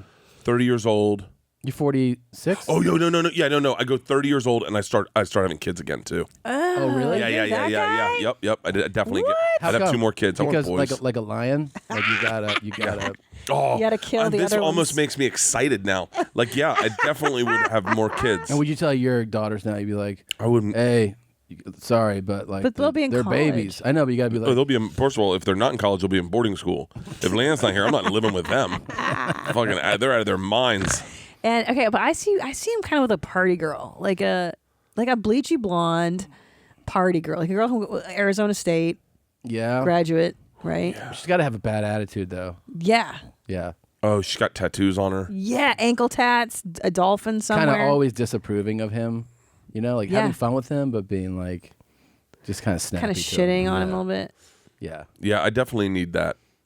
I often think if Leanne died, no one, like, if Would she died tolerate before you? me, everyone would be like, it should have been you. Everyone. Like, at her funeral, they'd be looking at me like, the wrong one died. I asked Leanne one time how upset she'd be, like, if I died. She goes, I gotta be honest with you, I think I might be a tad bit relieved. And I went, really? And she goes, I mean, I worry about you a lot, and I feel like I take care of you so much that if you died, I'd be like, finally I can focus on me. Wow. That seems really real. Very real. She's got to tell it to her therapist, right? Yeah. Damn. Sure, her Damn. yeah, I don't know. I definitely would go young. What if you dipped in on her therapy session? She was like, oh, first I'd go through and fuck all her friends. Oh, you would? Oh, I just go through. I clean up all her friends. Yeah, but she's like mom friend. Nah, I just go through and tear those up once, ruin everyone's marriage. I remember one time I told Leanne which of her friends I thought I could fuck. This is a long time ago. Yeah. And this is like, we're not even friends with those people. And I was like, I definitely could fuck her. And Leanne's like, no, you couldn't. And I go, no, I know who I can fuck, and I know I can fuck. Okay. And then Leanne brought it up to them at dinner. Oh, I was like, God. now I definitely can't fuck her. What'd they say? She was like, I would never have sex with you. And I was like, I think you're wrong about that. And her husband's there? Yeah. He's like, she would. I mean, I was better looking than her husband at the time. I still am. By the way, they're not even married anymore. Oh, so you could. I think I still could. Check this out. Wow. I'm trying to get fatter. I want to be like my hero. His name's Bert Kreischer. Jesus Christ. He's an American comedian. And he's so fucking fat. So I want to look like him. So in the last 8 months, I put on about 1.5 stones. Because I want to be fat like him. They just unsolicited. I don't know. They just send it in. That's fucking insane. I do have the actual promo here of the show. Who do I get to remarry? I probably wouldn't get married. Oh, right? Like, yeah. would you do it again? I bet so I can. much. You'd move Who to am I with? Ojai, and you'd start writing books. I don't know. If Tom died, you and the boys would move somewhere nice. I think Yeah. you'd leave LA. You'd move somewhere nice. Santa Barbara. Yeah, and then Yeah, you you're would, right about that. and you probably would not get on stage again. I don't know. Jeez. I think she would hook up with like Gardner, like The gardener. Yeah, The gardener. maybe a team of gardeners, like the whole squad. Like I'm Miss Segura. yeah, be like, hey, Mr. Tom, I have not seen him, Mr. Tom. and then she'd be like, he died, and they'd be like, that's nice. Yeah, you still write the checks? And you're like, yeah, I'll still write the checks. And they're like, me and Jose, Raul, want to give you some la polla. Oh my Try it out, some God. chorizo in your mouth. Jesus And you're like, Christ. what? I love that you're getting this so specific.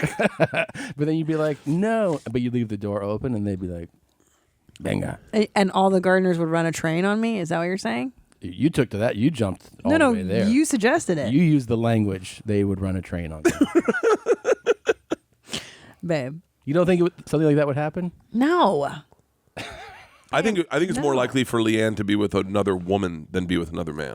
Really? Yeah. Are you serious? I used to think Leanne was gay. When I first met her. She's not, because she's, why? She's just kind of like, I don't know. I don't see her. I do not see her longing for another man. Like, that just is not in her book. See if you like this. Ready? Hold on. Let me get this set up here. This is. She likes This looks like it's Blue's Clues. Okay, hold on.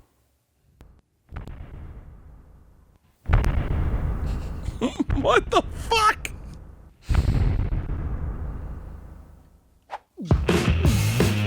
Who made this?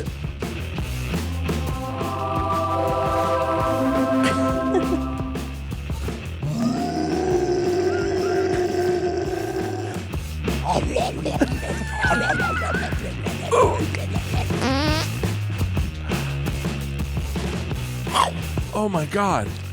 I like his tits.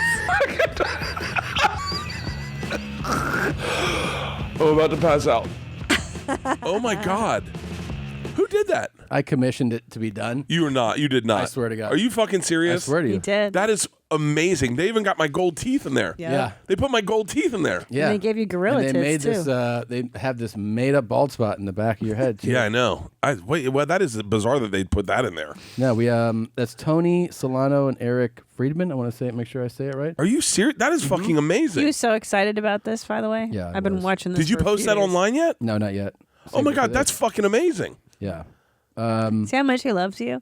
It's true. That He is produces all the stuff for you to come in. He doesn't do this for anybody, just so you know. Really? Oh my God, come on. I also did. Let's see. So excited I had to for pick you. a musical. There were so many good ones. I picked.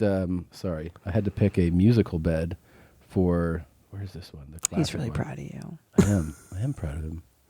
Here's the classic one, the classical music one. Let's see. It's the same thing, but with.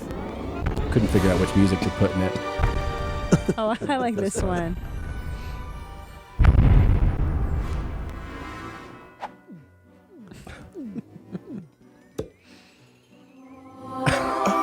They did a great job. This is awesome. Yeah. Well, we'll post it everywhere.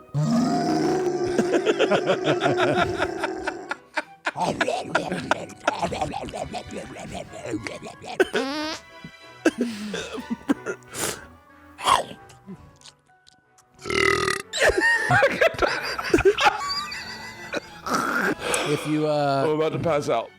That is fucking awesome. If you're just listening, we'll post it everywhere. We'll put it on Instagram. We'll put it on YouTube.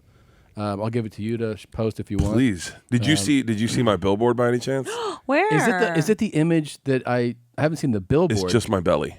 So it's the image yeah. that's in that art. Yeah. That's hilarious. great. It's fun. It's Netflix sent it to me, and they were like, "I hope you like this. We really like it. We're not making fun of you. We just think it's will really stand out." And I didn't see the right one at first, and I was like, I don't like it. It was something else.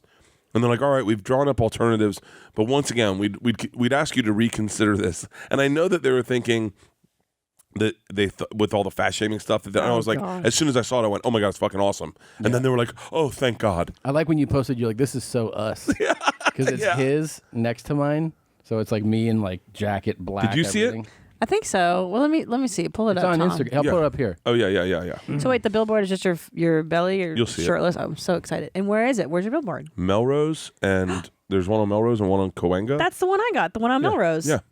Dude, that's awesome. Yeah. I'm super. I've never been. I mean, it's not my face, but Here. yeah. Oh, that's great. He's like, "This Oh, is that's so hilarious. us." That's great. Yeah, that's great. I'm so proud of you, Bert. Yeah. Oh, thanks, So guys. I love that exciting. that cartoon.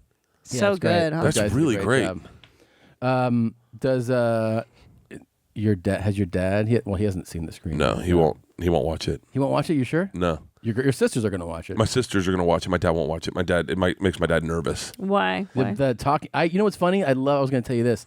I love when you remember a story in real life with one of your friends or somebody told, and then you see it in a bit. I remember a Banana Republic story like 10 years ago. Oh yeah, yeah. So like, it's cool to see this story like that. I heard in a car. You know what I mean? Like on our way to a Oh, you're gig. saying a bit that he worked out. Like, Well, it wasn't even. It was just like a story. He was like, "Oh yeah, it was, my dad, blah blah blah." I told the story in the car, and then you fast forward. You're like, "Oh, that's in a bit." Dude, now. most of what I'm doing, I'm not even joking. I think are things I would tell you when we were driving out to Brea. Yeah. And we just bullshit. There's a bit that I had you laughing so hard at when we were driving to Brea one time, and I thought this could be a joke, and I cannot remember how to do it. It was about growing up in a white trash neighborhood, and it was something about there were these two brothers, Daryl and Darren, and I was in first grade, and I walked up, and he was fingering a girl in his front yard, and I was just standing there. I didn't know what it was. grade? You were I was in first grade, and he was older. Damn. And he was fingering a girl, and I was standing there trying to talk to him. I don't remember the story, but you were laughing so hard, and I was like, I remember going, I got to work this out, and I was like, don't work it out tonight, because then he'll know that you got it from this moment, or he'll feel like you were running bits on him. Work it out later, and I never worked it out, and I still don't know that bit. Oh, what a neat story, though. It's already making me laugh. You should bring it back. Fingering. I like the best part is that you're standing there like, hey man, so I was like, are we gonna play Smear the Queer later? And he was like, I'm in the middle of something, and I was like, Wait, okay. he was on his front lawn fingering a He was girl? under a tree just fingering this girl, and I was so oblivious. I walked up and I was first grade and I was in my Speedo. You want to go swimming? Yeah. And I was like, so are we playing Smear the Queer later? And he was like, excuse me? And I was like, are we going to play Smear the Queer? And he was like...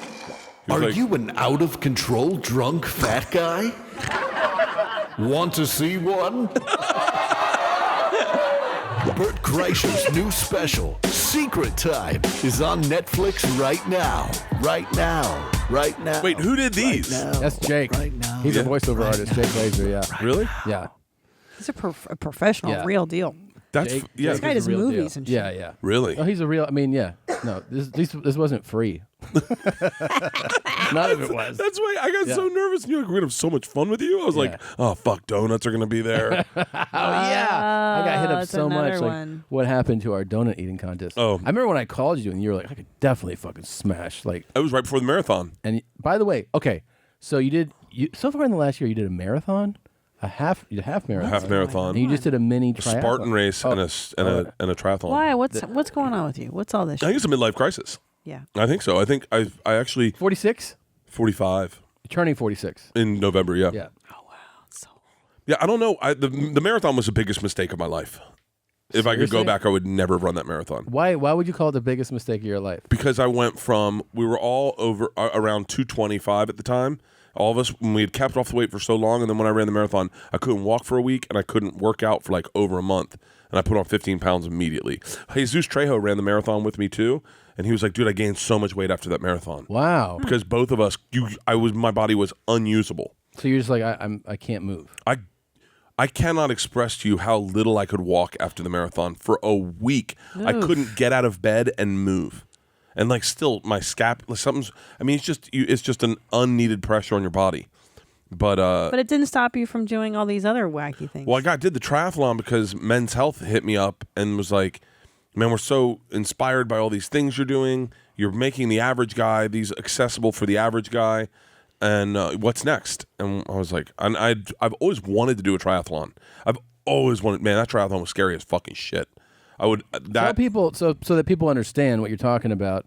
There are full, there are half, there are like sprint ones. Sprints. So but just so people understand, you swam 400 meters. 400 meters, which is. I think everyone. I remember telling it to Ari, and Ari's like, oh, it's doable. And that's what I thought, very doable, until you actually get in the water and swim, and you're like, okay, quarter of a mile is a long swim, and it takes me in the pool. It takes me 8 minutes to do, and I am gassed at the end of 400 meters. And you're supposed to go straight from that to a 10-mile bike ride, and then a 3-mile, and then a 3-mile run. And so I did the swim, dude. Here's the biggest problem with me is I am truly competitive. Like there is this part of my brain where I was like getting out there. I was like, I'm not coming in last. I'm not going to allow myself to come in last. And so I get out for the swim and I get out first 100 meters and like halfway in, I look out and I'm like number 4. And I'm like, I'm fucking leading this triathlon. And I'm like, holy shit. And I'm looking, I'm like checking and everyone's going in the total wrong fucking direction. Like they're all swimming wide. And I'm like, I'm going to lead this. And then I start going, I know I can do this swim. I'm going to fucking lead this triathlon. I get to the buoy and I cut real tight on the buoy. And I do this move I'd only seen on online. I'd never tried it before, but it's like a swim where you like kind of flip over your body and swim. And so you take your thing and then you flip on your back. And so it's a way to turn. As soon as I did it, this Chinese guy jumped on my stomach, sunk me underwater, and dove over me. Whoa. I sucked in water, breathed in water, came up, and I go to take another breath, and another guy grabs on my back and pushes over me. Because they're just getting you out of the way? They're fucking, it's a race. They're fucking racing. And I'm in the way, and they're climbing over me, and they're punching me, like, and I start getting drowned. I'm literally drowning. I'm in like probably 100 feet of water. I'm 100 yards out, and I still have 300 yards to swim back in. And I almost waved over one of the guys on the surfboard like, I think I'm dying. And then I just got on my back and like started breathing, and people were still on my back. People were climbing on me, so I had to swim out wide. And that's why they were doing that's why they were swimming wide, because everyone was swimming out wide because they were like, I don't want to get beat up like a fucking idiot. Damn. And so I had just got trampled by like 40 people just swimming over me. By far, is the swimming the hardest part? Easily the hardest part. Easily. No questions And the asked. bike is the easiest. Bike is a cakewalk. Not a cakewalk, but like an idiot. Once again, I get on the bike, and I bought a really expensive bike. Yeah, of course you did. Yeah. Of course, you got the best bike. The best. The best. The guy at Martin, the guy is a big fan of all of ours, and he's like a British guy, and he's like, we can, if we can do like microcarbon or whatever, and it'll take like a pound off this. And I go, yeah, let's shave as much weight off the bike as we can. And then he looked at me and goes, or you could ride the bike a little bit and lose like 10 pounds, and it'll leave me lighter. It's like, oh yeah, that's right. But I get on the bike. By the way, tell me real quick, were you the biggest guy there by far? Tom, I mean, everybody was just like lean. They must have been super in shape, and then who's this guy? Yeah. I get up there and I was like, yeah, I'm here for register for the triathlon. And they're like, oh, are you in our Clydesdale division? And I went, excuse me? What? It's for fat people. They call them Clydesdales. I go, no, wait, I could have been in the Clydesdales? They're like, wait, you're just running the regular triathlon? I was like, yeah. And they're like, oh, you should have registered for the Clydesdales.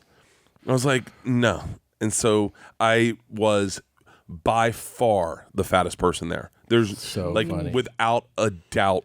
And my fucking swimsuit did not fit right. Look at it. I love at that. I love it. It's like look at all these other dudes. They don't even make double XL triathlon suits because no one does it. I mean, they do. You have to get them special ordered though. So fucking hilarious. Look at those fit people. This is it starting right here. Yeah. And you trained for this. Thank you. Yeah. I trained hard. I thought you didn't. I was like, he's gonna die. And so I keep swimming, right? And by the time I get to the buoy, see all these people going wide? Yeah. I'm like, where the fuck are they going? Oh my god. The bike, I get on the bike and I start blowing past people. Yeah. Blowing past You people. look really good in that. Super Yeah. tight. Oh yeah. I was like, hey Leanne, you couldn't have taken one picture where I don't look fat as fuck? She was like, I was really hard to kind of get one of those. I get on the bike, I start blowing past everybody, and then we get to this uphill, and the uphill's by this prison, and everyone I pass just fucking flies past me. Then we get to this downhill at the top of the prison, and I start going. Now my watch, it tells you how fast you're going. I'm going like fucking 35 miles per hour. I am hauling ass on my bike, flying past people going, why are they going so slow? There's a cop going, sharp turn, sharp turn. I'm like, skid around a turn. I mean, I really was unprepared for this fucking thing. How hard is it to run after all that? The first mile is almost, you feel like your body. You remember when we go to Barry's boot camp and you get off and you do chest and then you get on the thing, you're like, my body's not working. Yeah. It was like that. Because you did swim bike. You did swim bike. But then you would kind of recuperate after on the second mile? On the second mile, you start feeling good. And then at the end of the second mile, you're like, oh, I'm almost done. I'm almost done with the whole fucking day. And you get like but then I got to this, and it's hot as shit out there. And we ran through all these Mexican families grilling out. We ran through a park. So all these Mexican families are like staring at us like all these white people jogging in ridiculous outfits. And what did you eat after completing this? I didn't eat poorly. I went home. Yeah, I ate good because I'd learned I got a nutritionist from Men's Health. Yeah. This girl, Cynthia, she's awesome. And she got me on a pretty strict diet. I wasn't boozing. I haven't drank for like a month almost. I drank this weekend though. Yeah. Yeah. Well, you're a I'm binge not going to drinker. Columbus. I'm not going to have a few fucking cocktails. Yeah. I bet Columbus is a good cocktail town. Oh, you sound like the ass ripper. Here, this is a real clip from his special. Yeah. Yeah, lower your expectations, Philly. We're just getting drunk and telling secrets. Secret time. Secret time. Secret time, when I get out of the shower, I dry my asshole on the bed. Bam, secret time. Leanne got Secret so time, pissed. sometimes when I wipe my ass, I spit on the toilet paper. It's called an Alabama wet wipe. Secret time.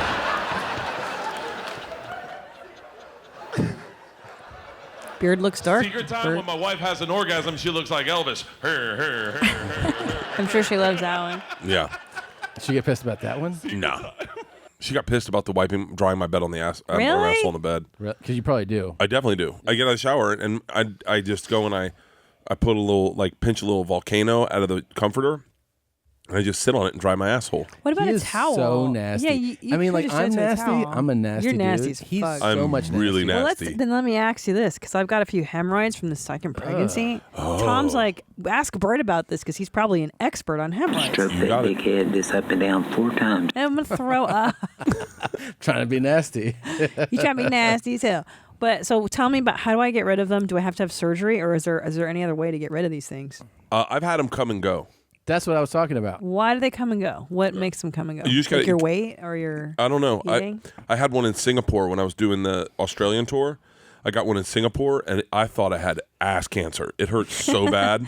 When does it hurt you? When you're just sitting down or when you're browning? Mine was hurting all the time. But they can mine come like- in, and then it's like, so you pushed really hard to make a baby make the come baby out. come out, So yeah. that inflames the veins down there, and that's why it's... But I had some during my pregnancy, and I think it's because I was so heavy. Cotty had them bad. Yeah, I My bet. sister had them really bad. I had a cluster of them. She'll love to hear this part. Yeah, she will fucking lose her shit. But it only hurts when I wipe. Cut or no? I think they just go away. I think if you got to get a suppository. What? Have you never put a suppository in? I've done it once, and I got it halfway in, and then I immediately started shitting, and I was like, oh, and I pooped it out right away. I used to have a joke about, but only you have to. It's very specific. This is my impression of suppository. No. I'll take it from here. Wait, I'm curious now. What's the part that I liked in the sex story that you were like, oh no, this. Oh wait, on the sex story. Yeah. Wait, that you told me? Yeah. No. No? I don't want to know now. He's Okay, making all a right, big all deal. It's better if we don't talk about it. Okay, here's another clip. Sometimes my family gangs up on me.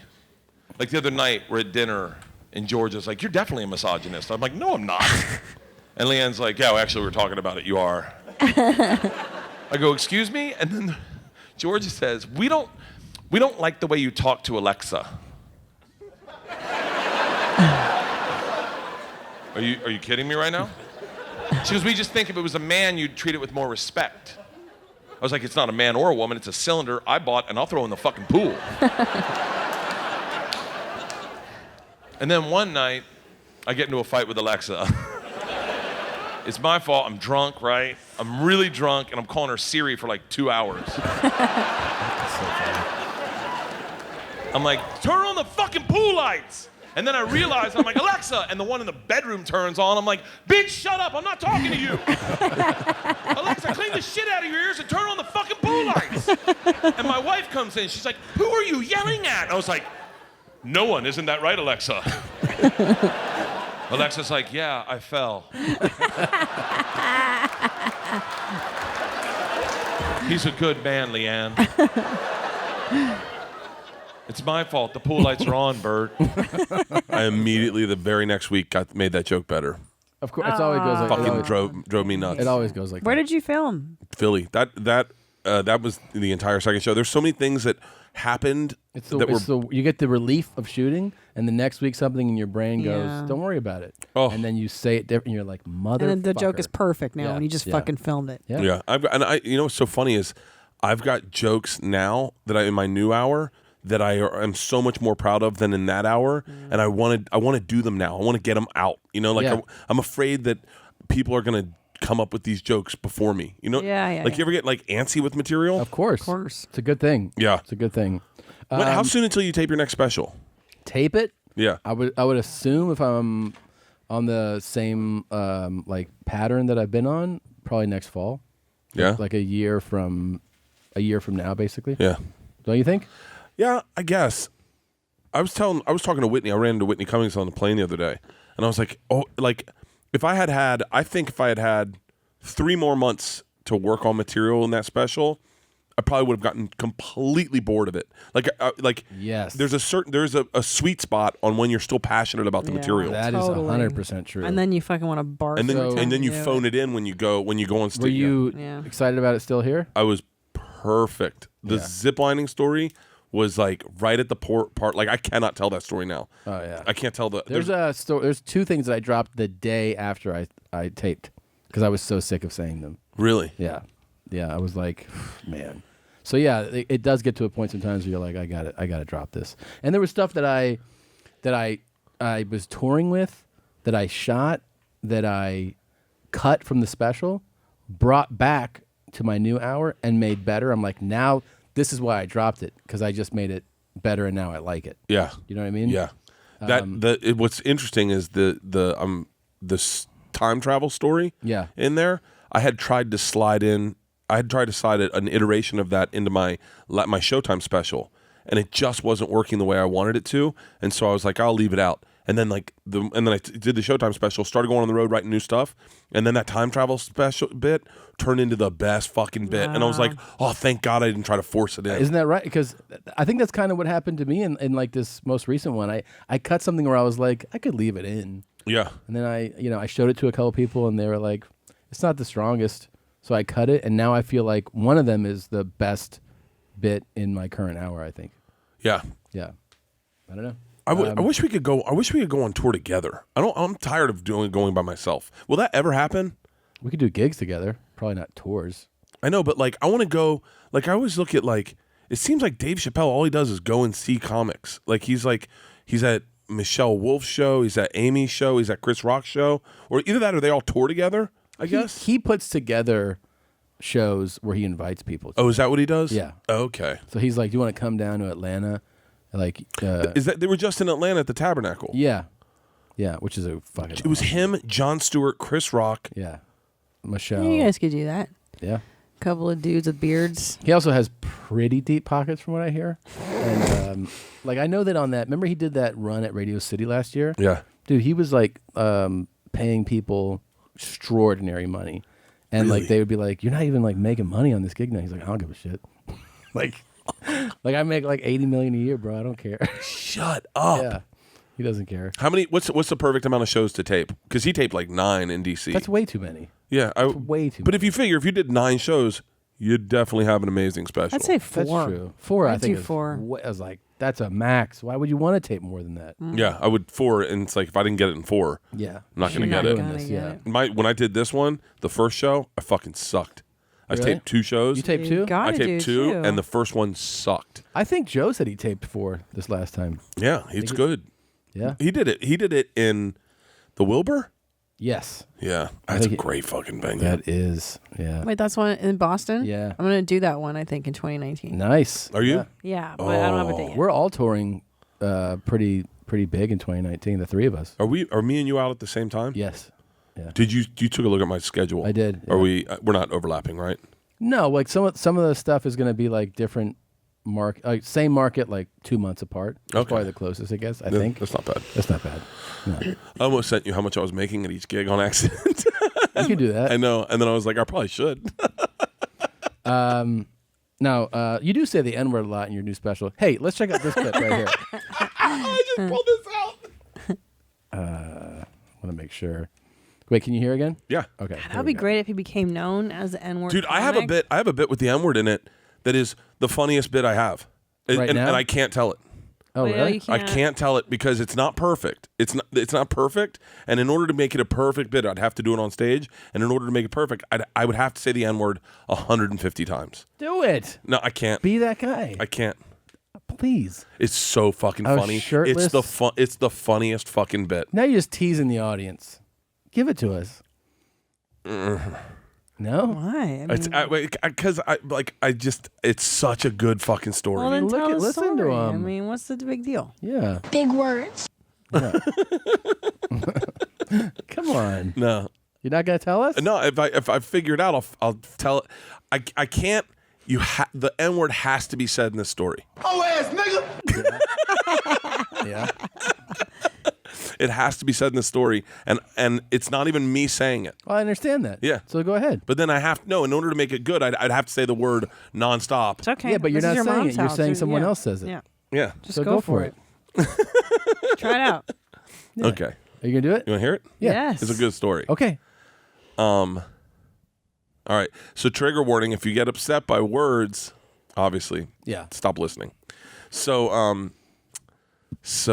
when I used to work at Safe Escort for At the what? Safe Escort at Florida State. I used to walk girls across campus. Really? Oh, that's Yeah, nice. that's what I did for a job in college. And And how do they know that? How are you qualified to do that? my buddy Chris hired me. Okay. And then you just like walk this girl back. Like, is it like late night kind of stuff? Is that why? It's like, is it? Yeah. It's late in the night. evening. But Okay. then you were probably drunk. No, I was sober. I was stone sober. It's sober. Okay. So one night, it was a Saturday night, I was working, and my buddy Chris Carter was my supervisor, and he's like, "Hey man, if you got the keys to the car, because we had a car, and the keys to the office, can you just drop them off at my house? I have to be there tomorrow." And I was like, "Yeah." And he's like, "I'm having a party, so feel free to come in and have a drink." And I was like, "All right." So I smoke a little weed. I was driving my sister's blue convertible Ford Mustang.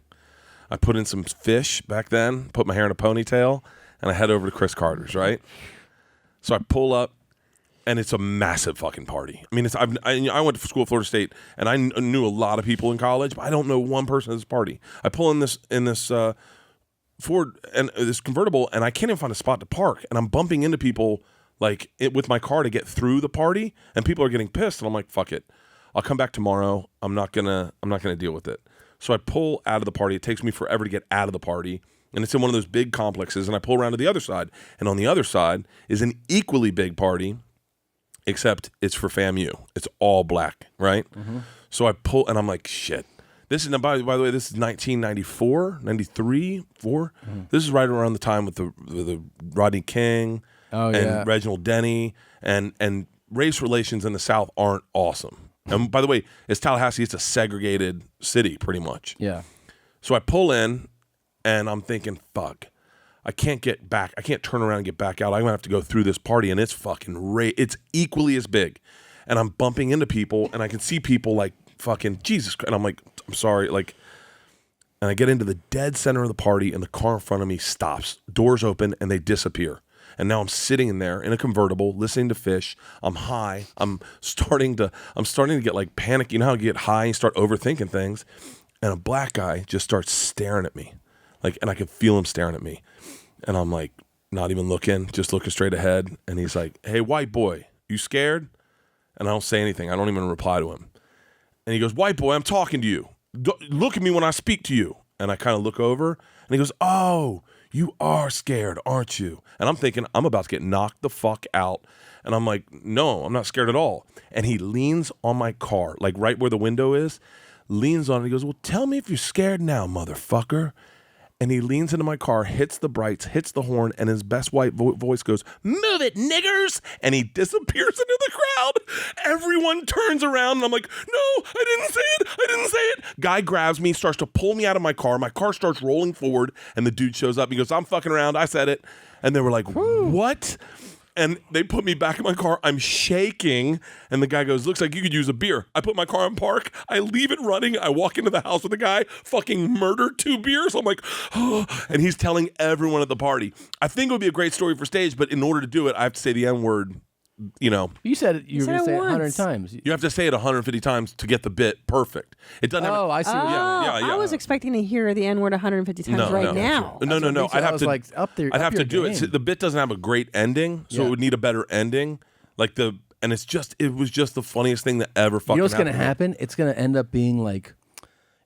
up being like almost like an interstitial set. Like it's going to set up something else for you. That's what it feels like. Yeah. It's one of those bits where you think it's the end bit, but it's actually getting you somewhere, I bet you're right. Like you'll figure out another story and you're like, oh, if I tell this story right before that story, it's going to make the end story better. Yeah. It's going to be like an example of something. I don't know, but I know what you mean. He's Bert the Racist Comics. This is that's perfect. Right. This is perfect. We did mention before. Yeah. This guy's super. It's the number 1 racist comic in America. Move over, Owen Benjamin. So Crazy Lokes sent in. Oh, that fucking guy. He sent in a diss track about you. Oh, did he? Yeah. Oh, shit. Oh, here, let's give him a little sample of what he did. Yeah, God is good, you know what I'm saying, for real stuff. Shout goes out to Tom Segura, Christina Kujiski, straight up though. Just a Bert Kreischer, Bert Grizzler, you know what I'm saying, straight up though. Much love to all the fans. We gonna keep on pushing for life. Don't keep on doing it right. Don't keep on doing it well, because we got to, you know what I'm saying, straight up though. Crazy Lokes is gonna spit. For real. He's just setting up. Nice. He's just setting you up. Hold on. Now we're going to see what he says. Hey, Bert Kreischer, everybody's worried up on your health. You should know the deal while I rhyme. Good, hope you understood as I keep it true. Thought you knew. You promised to donate $10,000 to a children's hospital. You lied upon things. That's a no, ain't cool. I'm keeping it so true, so real. You should know the deal. Pretty good. So I love it. I love it. And I love that he's worried about my health. Clearly with an open sore on his mouth. Crazy Look, you did it again, man. You brought that heat. Jesus Christ. We haven't seen him in a while. He came out for you, Bert. Oh my gosh. Lokes ain't gonna quit, gonna keep on getting what he gotta get, doing what he gotta do, doing what he does, you know what I'm saying, for reals, though, do what he love, no love for them chumps that hate and debate. All right, it's pretty good. Oh my God. What do you think? You're going to clap back or what? Oh, probably. And I'll start with his eyebrows. Where are they? Oh, Crazy Looks, thank you so much. Good job, Crazy Lokes. I ran into the guy that made us barbecue. Do you remember that guy? Yeah. I ran into him at the store. That's so much barbecue. Oh, so good. Wait a minute. What's his name? Didn't he have the burger place? Isn't that the guy? Yeah. I think the burger place closed. That's right. And then he lives in Portland now? Oh, that's right. He moved. He moved, yeah. I remember that. It's crazy when you know someone through the internet and then you run into them and they're like, oh, hey, I'm No Susquehanna. And you're like, oh, I know you. I know. Yeah. It's so weird. Oh, my God. Do you remember when these came out like a couple of years ago? We brought all this stuff. We were looking at what to play today when you were coming. Yeah. Like some of these songs. The old jam right here. Oh my God, oh my God, oh my God. Bird. I'm fat. Bird. What's this? Bert Kreischer's fat. Fat. Why are you so fat? I enjoy digging holes. Digging holes. Make it hole. The fattest comic working today. I'm getting fat shamed beyond belief. It's like songs people make from interviews. It's crazy. That's fucking insane. Bert Kreischer's fat. You motherfucker. Oh my God, oh my God, oh my God, oh my God. That's Gaping Dad. That's one of the best ones. Yeah. The Gaping Dad Why? one. I like the goth one. The goth one? I shadow dance. Oh, with yeah. my hands, finger my ass. That one's Bert really- is fat. Bert That's right. is fat. Bert is fat. There's so many Bert is fat That was the songs. best one. I've always said, how come I feel like we share fans, but you guys got all the artistic ones. We really do have very talented people who listen to the show. It's bizarre. I love when people come up and they're like at the end of the show and they want you to know that hey, I love you on your mom's house. I was like, oh yeah, and they're like, I don't really listen to your podcast that much, and I was like, oh cool, Thanks. Yeah, but thanks a lot. Yeah. So let's say we are describing people in Latin. This one's using great. adjectives. So let's say the adjective That's not it. obesus means fat. Let's try using that in a sentence. Oh my god, I remember this. It's like the Let's say Bert Kreischer obesus. it's Latin. Can everyone Latin. say that together? Bert Kreischer obesus est. Exactly, very good. Obesus X Just some Obese. is obese. And then he goes, and then you see his throwaway is like perfect. He's like, it's just Bert. He's a huge fat guy. Yeah. just some huge fat guy. Some huge fat guy. I'm just some huge fat guy. I love when there was this guy that was like said something about me being a fat fuck online the other day, and I looked at his profile So and fat. he's so fat. Yeah. And then his name's like Fat Mike. Yeah. And Because they just want to be in on it. Yeah. I had the same thing on an Instagram thing. This guy was like, Tom, you're a huge fat piece of shit. And I was like, who's this motherfucker? And then I go to his page and he was at least 80 pounds bigger than me. Yeah. Yeah, he's like, Dude, my favorite joke on your last special, I don't know if it was on your last special but is someone going, I figured if Tom can do it, I can do it. oh yeah, and that's in the last one. Yeah. And you're like, no, you can't. I've done so much more than you. Yeah, I was like, I'm so much better than you. I love when people say that. I figured if you could do it, I can do it.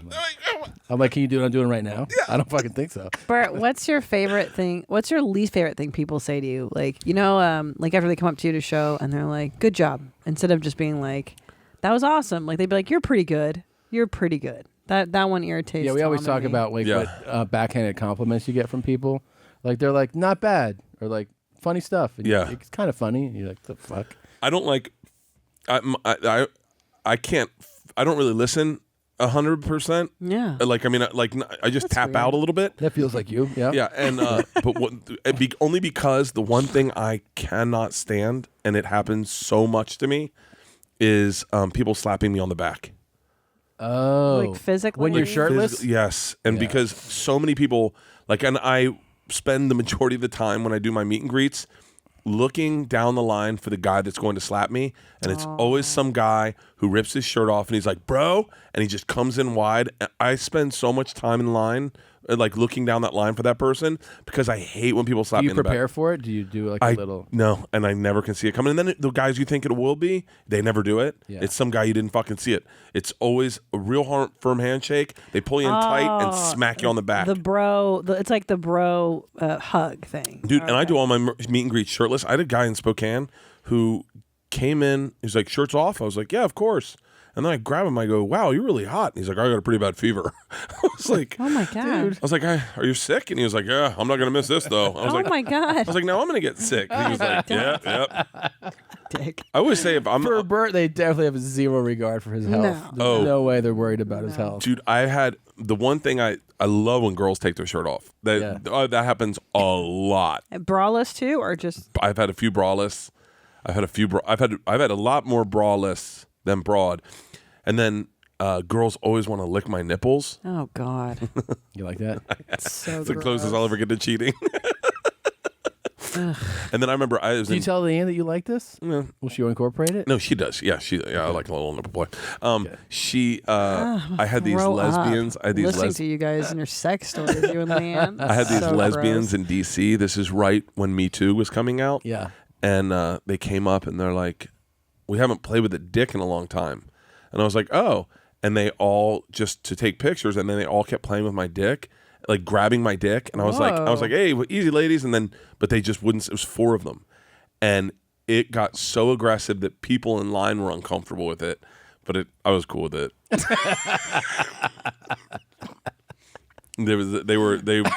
They assaulted me hard as fuck. Yeah. Did like then they're like, let me give it a kiss. I'll give it a kiss, and they go back and forth. No, they just kept grabbing it at different. Like, so when I get one to stop, the other one would grab it, Yeah. and then it was like, How often does this happen to you? It's my life. This is my life. oh, I get critiques from Tom. They're always like in Columbus this weekend. They're like, Tom wouldn't do a meet and greet with us, and I was like, yeah. I know. He's smart. I'm the one that's sitting out here shaking. I must have shaken 200 hands after every fucking show. And they're I'm so like, afraid of disease, of catching sick, and then bringing them to my 2 babies and everything. Like, oh, I think I've had a head cold for this whole fucking year. Of course. But it's like allergies. I get it as soon as I come back to LA. My sinuses tighten up. I mean, do people really? Are you really gonna get mad at me for me? I mean, people are like, you're not doing the meet and greet. Oh, they don't get mad. They don't get mad. I know, don't think they really genuinely get mad. No, I know. It's like, but like, for instance, Columbus, it's like there's 2 shows a night. It's gonna make you said like the second show was starting as you're doing a meet and greet. Like I don't have your energy, dude. Like I'm done. Yeah, me You know, too. like I do the show and I'm like, that's all I can do. I can barely muster a fucking hello to somebody. I mean, you're out there. I wish like, I could. Hey, laughing and I just can't do it, man. I'm not like you in that regard. I wish I started doing it. Now I can't stop doing it because I've already started doing it. And so when I didn't do a meet and greet for the Wilbur show, and people were fucking irate. Right, because they know you as the meet and greet guy. Yeah, With me, they're like, he hates people. Don't worry about it. Yeah. And Leanne was like, there's people out there that they were like, she's like, I think you really should go out there. And I was like, I can't. There's 1,200 people out there. I can't go out. And we're doing a second show. There's no time. And then people are like, well, if I knew he wasn't going to do a meet and greet, I wouldn't even come. Oh, my God. And I was like, wait, what? And like, because a lot of people make like posters or bring stuff for me to have. And so, and then everyone wants to tell me like their version of like, oh, me and my buddy are just like you and Tom. Yeah. We bust balls and I'm the drunk one. It is. It is odd though that comedians are really the only performers where it's expected that you would go out and meet the audience. Like you don't go see your favorite band and then expect them to stand outside Dodger Stadium and handshake everybody. That's true. You know what I mean? Like you're not gonna go see Weezer or whoever you like and then be like, hey, can I meet you guys? And if I don't, I'm gonna be irate about it. Like it's fucking that is bizarre. kind of bizarre. Or actors and you get asked a lot too. Like in tweets, people will be like, Are you meeting people after the Wellmont theater show? And I'm just like, what do you think? Like, it's fucking 1,800 people there. Yeah. Like, I did it when we did those theaters. I would go out. They would be waiting in the alleys. Yeah. Like behind things. That's cool. I've had when they're waiting by the car, because then it's like it's pretty limited amount, and of course you take time to do it. But an organized theater meet and greet, dude, that is a multiple hour event. Oh, I stopped doing shots with fans because that's probably a good idea. Yeah, really good idea. I mean, it was getting aggressive, and then now I just go, I can't do shots, and people are like, seriously, and then inevitably they fucking monster down whatever shot they bought for me for themselves, and then I'm like, you're gonna be sick. Like, Yeah. there's no fun in this. Of course. Now, do you drink in this special? In No. Secret Time? No. Okay. Go. I didn't drink. I think I get a bigger like payoff. I think people think I am drunk all the time. Like, I don't drink on stage, but I will bring a drink on stage with me. But I don't really drink on stage because I'm talking the whole time. And I only really drink if I am going to drink. I drink it at like the 55-minute mark on the second show. Yeah. I'll have. Then you're almost done. Well, I got to tell the machine story and I'll pound it. Yeah. And I'll be Is like. this it? By the way, is this the one? Yeah. This is it? I know it already. I love it. Yeah. Yeah. This is my favorite song probably ever submitted. It's so goth sounding. I It's love also it. Ali Zimzer. Yeah. Real talent, this guy. Yes. Yeah. Double pipe classique. Double pipe classique. Oh, I remember. I heard this song. Yeah. There's so many great songs, man. Like I would dance to this at a club. That's how much I like this one. Yeah. It's like I'd shadow dance. Yeah. My goth stuff. Bert is fat. Bert is fat. Bert is fat. Yeah. This is a good song. It is a good song. I'm telling you. Bert is fat. Bert is fat. Bert is fat. Right? It's a jam. Bert is fat. Bert is fat. Ready? Yeah. I shadow dance with my hands. Finger my ass. I shadow dance with my hands. Finger my ass. It's so silly. It's good. And see, that thing was that's actually a tip of that. Like, it's a wink at us making bad, like our own. Our songs. Our song. That and was adding from that sound your Yeah, song. that's right. What was that one called? I made one called This is super Kentucky old. or like Animal Sounds. No, mine was Animal Sound. Well, then mine was Kentucky. I don't know, something like that. I never got any fucking feedback. No one ever listened to my. Oh, that's in between my toes. That kind of turned me on. I never, when I wrote the Ballad of Big Tommy Buns. Yeah. No one ever fucking listened to that. Really? Yeah. No one. I put it up online. It was like 30,000 views. Nothing. That's a lot. Yeah. No, not a lot. Well, Fucking. I think you'll get more on your little N-word story you shared. You think? No, you're. I wrote the N-word in my book. Uh-huh. And oh, this is great. Yeah, and I was like, and I got to the part where I was gonna read it, and I was like, I can't say the word on an audio book that's gonna like, I don't want to go down in history that way. Right. So what'd you do? I called up Omar Dorsey, who's a black friend of mine, and our daughters were friends. I was like, yo, Omar, can you help me read my book? He was like, yeah, anything, man. So he came over to the studio. I was like, here you go. Just say that word. He was like, what word? I was the M word. He goes, you just called me over to say the M word? And I was like, yeah, can you do it? He's like, yeah, sure. And he did it. And I said, can you do it? You're doing it like too much like a black guy. Can you do it like a white guy?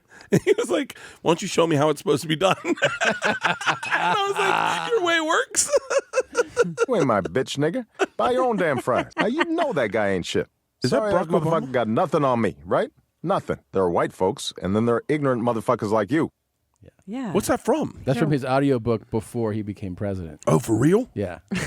Yeah, it's pretty great. He's racist too. So it's just like you're talking about. just like you know what's you. crazy? You ain't my bitch, nigga. The first Isn't time, that crazy to have first for time. Do president? you remember the first time you ever heard the N word? Yeah, I remember hearing it in, pretty much. I have a memory of like 13. Like that's pretty much that memory. And then I remember it being yelled at me. 14, yeah. Yelled at you? Yeah, it's so weird. Why? Because I was shocked. Well, It was right after I moved to the state of Florida. Oh, Florida's such a great place. Yeah, it's kind of that part is because all through before then I lived in the Midwest. Not to say that there's no racist people. Yeah, but I really never casually heard that said anywhere. Yeah, Florida. In like Cincinnati. I mean, there's obvious people say it, but I'm saying I didn't hear it as a little kid. Minneapolis, in the schools I went to, Milwaukee, nothing. Florida, like day one. I played basketball, and I was just schooling this kid. I mean, I used to play basketball a lot, so I was just better than him. He's like, "You play like a fucking," and I was like, "What?" and I was like, "What?" He's like, "What?" It's a compliment. I was like, "What?"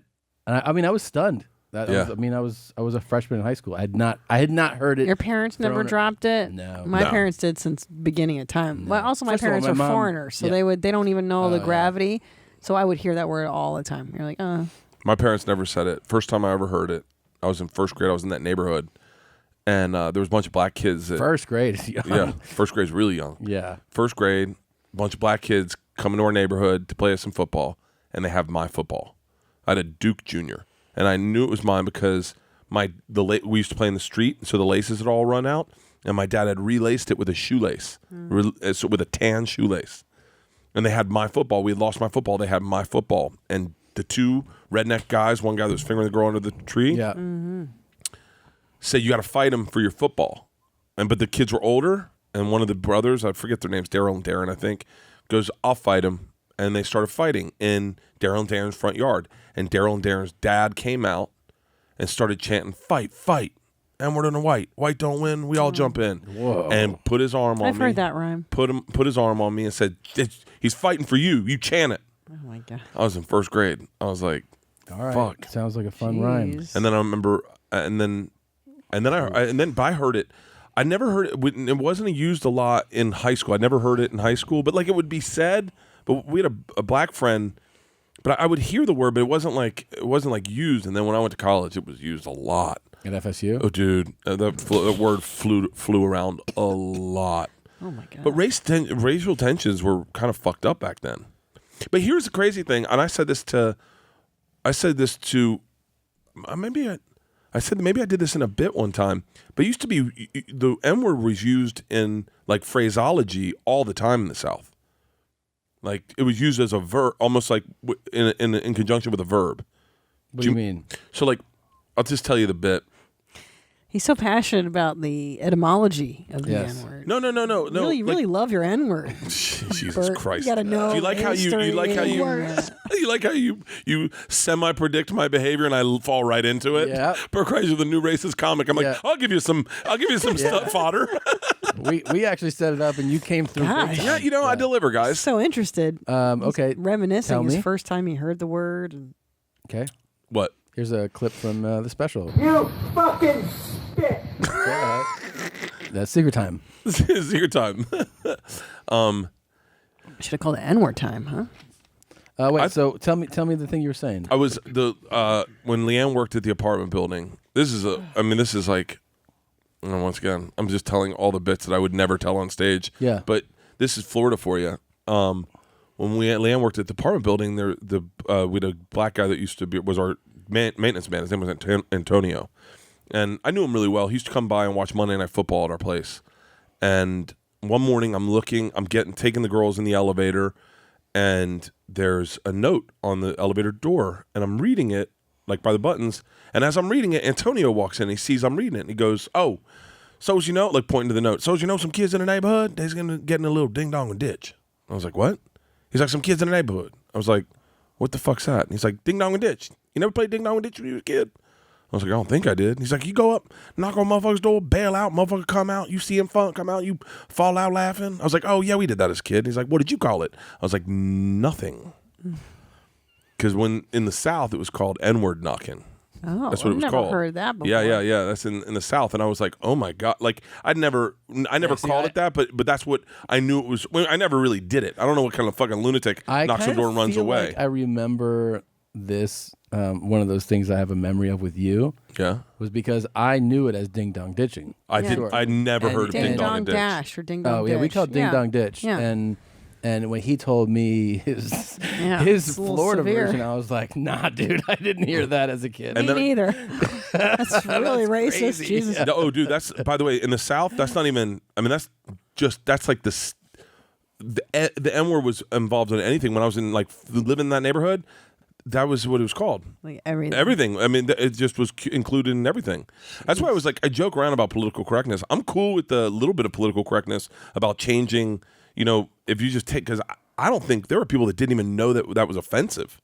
You know, I bet there's still people in the South that go, oh, that's like what Brazil nuts. Yeah. You ever heard? What are they? What are they? I mean, I'm just saying. You can Google this online, but they're called N-word toes. Oh. Yeah. Then it's so funny. One time we're at dinner with our It really friends. is an encyclopedia of N-word knowledge. You guys are doing good. He's really dropping it off. Tell us more, Bert. Okay. Jeez. No. You know, what's so funny is I was at dinner with someone, and Leanna grew up in Georgia. She knew about this too. Oh, like she must have. She had like rural Georgia, right? Like 1,200 people. So she was like, I mean, when I met her, I went down south. People were using that word all the time. Still, in like 2004 when we were dating. Really? Yeah. Oh, yeah. And so I said, Leanna and I were at dinner one time with a couple from Kansas, and they had never heard that the N-word would be associated with in a phraseology like that. Oh, you said like a verb or something? Oh, I get it now. You mean like the ding dong ditch or something? Yeah, and so it would be replaced, and they had never heard it, and I was like, "Are you being serious?" And then I was like to Leanna, I was like, "Wait, we grew up in the South, but we weren't racist, but we definitely heard it. You never heard it?" And they're like, "No." So I go online on this guy's computer. We're at their house, and I Google it, and I go, "Here you go," and I pull up this website, and it's got all of them. It's got them all listed. And I'm reading through them and to him, and he's like, "That seems like a little bit of a stretch." And I go, "Yeah, some of these I've never heard." And then I look, and it's official website of the Ku Klux Klan. I'm like, "Oh shit!" You're like, I hooked up your web history, dude. Yeah, it's like some neo-Nazi website. Jesus Christ. God. Yeah, I don't know, man. Race was weird in Florida. Are you a black guy who loves to fuck good? Watch Bert Kreischer's new special, Secret Time, only on Netflix. Nice. You can piss on him and beat him too. I like the music. The bed. Jake. That's all Jake. Yeah. Really Nice. good. Yeah. Yeah, I don't know. I growing up, I always thought I was Cuban. Like I always felt Cuban. You thought you were Cuban? I felt Cuban. Like I remember going to Spain and being able to talk Spanish. And then I just would tell people I was Cuban, and they're like, "You're not fucking Cuban." I was like, meh. You know, when you're Puerto Rican, you're just Puerto Rican. Yeah. Oh, boy. Wow. Hey, you still clip your nails and then keep the clippings on a piece of Scotch tape that you keep taped under the table? I got to put it in different places now, but yeah. You still do that? Yeah. I remember so that. crazy. It's all old school. It's Bert. also nasty. It is. You are nasty. Yeah. I am. I'm pretty gross. Imagine the kind of guy that your girls will think like this is like because girls model their, It's who true. they pursue usually after their dad. It's gonna be like the nastiest guy. It's gonna be a guy that comes up, he's like fart in his hand, and be like, "What's up, Bert?" Oh, my daughter. I shit under the toilet seat. How do you do that? How does that happen? Do you ever shit? Yeah. I was saying this on stage the other day, and I didn't realize that no one does this. Do you ever shit and then it splashes up and hits up under the toilet seat? No, I've seen it though after his dad visited. Oh, Is it your like dad? this? Oh my God! Someone said this was you. No, I shit in the ocean though one time. Like this? No, I took a shit. We were at a Catalina, and we were at a secluded beach, and I thought no one was there, and I went out and I took a shit in the ocean. Yeah. My buddy Croy was watching, and I shit. We used to do it all the time in Florida, and I shit in the ocean, and then I got out and I could see it floating around. You are so And nasty. all of a sudden, a group of people, like 10 people that we don't know, come down to the beach, and my turd is floating in the water in the waves, and they're in the water, and I see my turd going towards them. I'm like thinking, oh my God, there's no way of getting out of this. They're gonna know that that's my shit. Like you can't go, oh, it's a fish. Yeah. Oh, you are nasty. Yeah. Do you still not wear underwear under your jeans, dude? How does that? It's gotta Really? chafe I your love it. dick and balls. No, your dick gets numb to it. My dick's like a thumb. Yeah. Yeah. You like how I picked the smallest finger? Yeah. What about your boogers? I remember you're also I am a vigorous nose picker as well. Yeah. Leanne was saying that you're really aggressive with it too, and you'd roll it and then leave it in the furniture. Yeah. Or you'd rub it on stuff. You flick a lot around. You're flicker. You know what? In my I could be totally wrong. I imagine Isla's probably a real good nose picker. No. No. No, Isla's. No. Neither. No. They're both the girls are kind of tame. I would have thought that Isla had like a real strong game. No. No, she doesn't. She's not as dirty as you'd think. They both shit at the same time during the day. They both shit at 4 p.m. Oh. It's just weird that they won't shit anywhere other than their house. They don't like shitting anywhere else. I love shitting in strange places. It doesn't bother me either. Maybe because we travel so much, you kind of have I to. love shitting in like a Burger King. You do? Oh. I love shitting in a strange place. Now, I do really embrace. I love having to take a shit and take it. I mean, I like. You shit all day. You shit. How many times a day have you been going lately? 3 at least. Do you push when you shit? No. Now it's just like I gotta go. Everything's like I gotta Well, go. we're eating It's not this like new disaster shits. I'm saying they're normal shits, but I don't wait. Like I'll just sit. It's like it's telling me it's time to go, and it's pretty quick. Now, how are you liking the washlet? I saw you guys had that put Oh in my your God, house. it's changed I wish they would be a sponsor to the podcast. I know. We love This it too. changed my life. It's I don't have hemorrhoids anymore because of it. Yeah. Because it just sprays your asshole. I remember the first time I ever had those in Japan. Yeah. That was when I first ever used one of those ones in Japan. I loved it. I took a shit so bad in Japan, this guy next to me threw up one time. Yeah. Where? In Japan. But like in a public restroom? In a public restroom. And he threw up next to me. I heard him throwing up. How do you know it's because of you? It was so bad. That's happened twice to me. That one time it happened in Denver. I took a shit and the guy next to me goes, "Oh my God." He's like, "Dear God, is that you?" And he started gagging and I go, "It's pretty bad, right?" And he was like, "Ah." And I was like, "Are you throwing up?" He's like, I can't, I gotta get out of here. Dude, I remember in high school we did a class overnight trip where you go and you spend the night in like the woods somewhere. And we were a junior in high school. And it was the morning, and I go, and you know when you feel the gurgles, you're like, this could be a nasty one. It's going to be loud. So I walk in, and I'm going towards the stall, and I see Cliff, one of my classmates. He's like, "What's up, man?" And I go, "Hey." And I sit down, and I'm like, I'm going to wait for him to get comfortable because I know how bad this is going to be. Yeah. And I want him to be locked into it, you know? But my asshole's also like, you got to shit bad. So I hold as long as I can, and I see him drop his pants, and he's in the stall next door, and then I release, and it just goes like huge explosion, and within a second, I just hear him go, "Fuck this," and pull his pants up. I think he had a turd hanging out of his ass. Just pulls his pants up and leaves and I just start laughing so hard because I know how bad it sounds and I know how bad it smells. He left the bathroom. It's still like one of my greatest high school memories. Yeah. That's nice. I was just telling someone the worst I've ever shit my pants was tennis camp.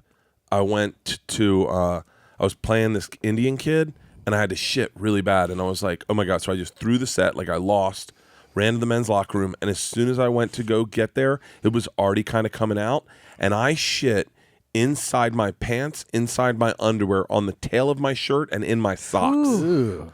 And I sat in it. I shit and I sat in it. And I had to get rid of all my clothes. I had to break into a man's locker and get clothes to wear because I didn't have any. They were all covered in shit. Dude, what is wrong with you guys? Like, don't you know? How much are you shitting now? No, don't you know when you have to shit? Why are you waiting until you? I'm have not to do shitting that? on Sundays because I travel. So I forget to shit on Sundays, and so Mondays are bad. Today was fucking aggressive. Do you shit more than once a day? No. Usually once a day. Just once a day. If I eat spicy food, I'll shit at night, and then I won't shit the next day. What about like on a normal non-spicy? You shit in the morning, or no? Yeah, I shit in the morning. I drink a big glass of water and I just shit. But I have my shits come out like fucking like shotguns, like. Like it almost comes out all at once, just, and I get it to the point where it's like, okay, we're building, and then Do you get physicals? Yeah, and everything's good with you. Yeah, blood, everything. God, my thyroid's a little fucked up, I think. Your thyroid is? Yeah, I think I have like an overactive or an inactive thyroid, or probably inactive. I'm guessing. He said it's trashed.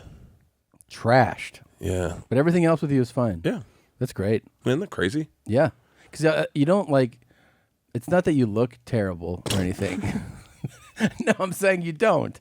But it's like knowing how you fucking drive. It's like, man, yeah, it's kind of crazy.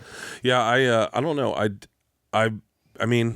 I think it's a Mickey Mantle gene. It's a Mickey Mantle gene. Here's It's the last gotta be. clip. This is how bad of a parent I am. This is true. I went to a parent-teacher conference, stayed out until 4 in the morning. Conference starts at 7:30 in the morning. I wake up, I'm like, oh, fuck. I make a cup of coffee. I grab 2 Diet Cokes, go to the parent-teacher conference, kill the coffee before the conference even starts, sit down for the conference, crack my Diet Coke, take a sip, and realize I have a Coors Light. It's true.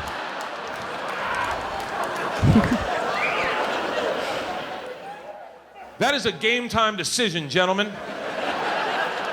The second I felt the beer touch my tongue, ho, ho, ho, ho. That's like a finger in your ass in an orgy.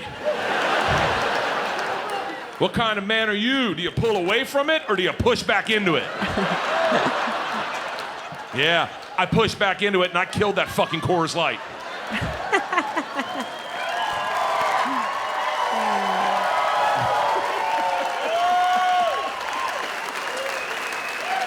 Reached into my pocket and prayed I had another Coors Light. So who the fuck wants a Diet Coke after you just had a Coors Light? Good point. That's a true story. That's funny. And you man. That's 100% true. And you drank it in front of people? I cracked it and Was I went to Leanne take a with sip. you? Yeah. And was And she I- like, come on? No one knew. No one knew. They didn't know? No one knew. I as soon as the beer tasted the beer, I went, oh my God, I have a fucking beer. Like I didn't realize I had a beer. I thought it was a Diet Coke, and I just had to murder it because I couldn't like take a sip and then put it on the counter. I just had to kill it and then put it in my pocket. By the way, I want to point out that when you shot this special, I remember you calling me like, Tommy, you wouldn't believe how skinny I am right now. And I'm By the way, that's me. By the way, that's skinny too. I was know. 230 in that probably. 227. That's hilarious. I can't fucking. I gotta lose weight. No. Yeah. No, you don't. I'm gonna get down to 205. Dude, that's gonna be so ridiculous. 205 and just get Can we ripped. make a documentary about you gaining it back though after Yeah. you hit 205? Yeah. Yeah? Yeah. And like I want you to go crazy. Yeah. I'm gonna fucking throw it all back on. Just. Wait, when you shit in Japan, you just smell it and you're like, oh, and then you hear a guy in the next stall. I thought he was talking to me.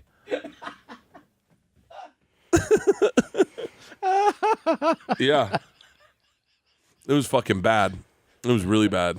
Oh man, I remember that there was a guy who came to a show once with this girl, and he was like, we were talking about farts, and he's like, she farted so bad in the car that I puked in the car. Like, about his girl's fart. I was like, ugh. He's like, I hung my head out the window and I threw up. Oh my God. Oh my God. We one time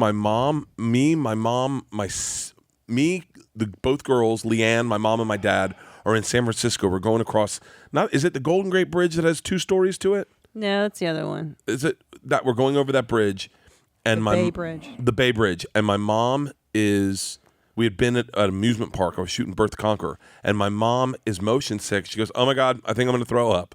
I think I'm going to throw up." I love these puke stories, guys. Thanks. She's sitting next to me. I don't want to hear this. And she takes the clear bag they put the pictures in, and she throws up in a clear bag. And I see it, and I start dry heaving. I start going, and I stick my head out the window, and I'm throwing up. I'm going to throw up right now.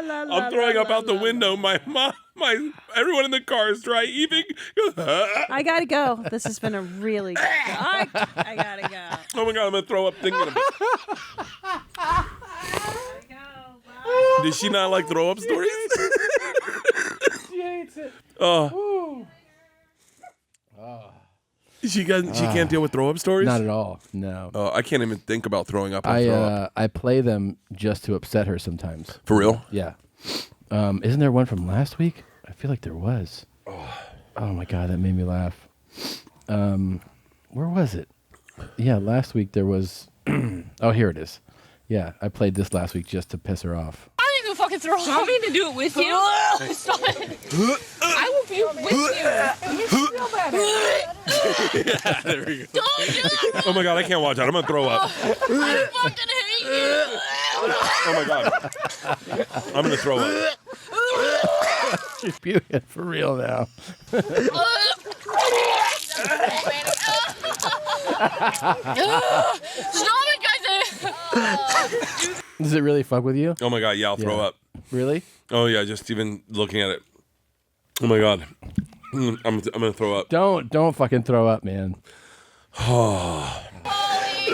Oh my god! Oh my god! Please stop it, please. Oh.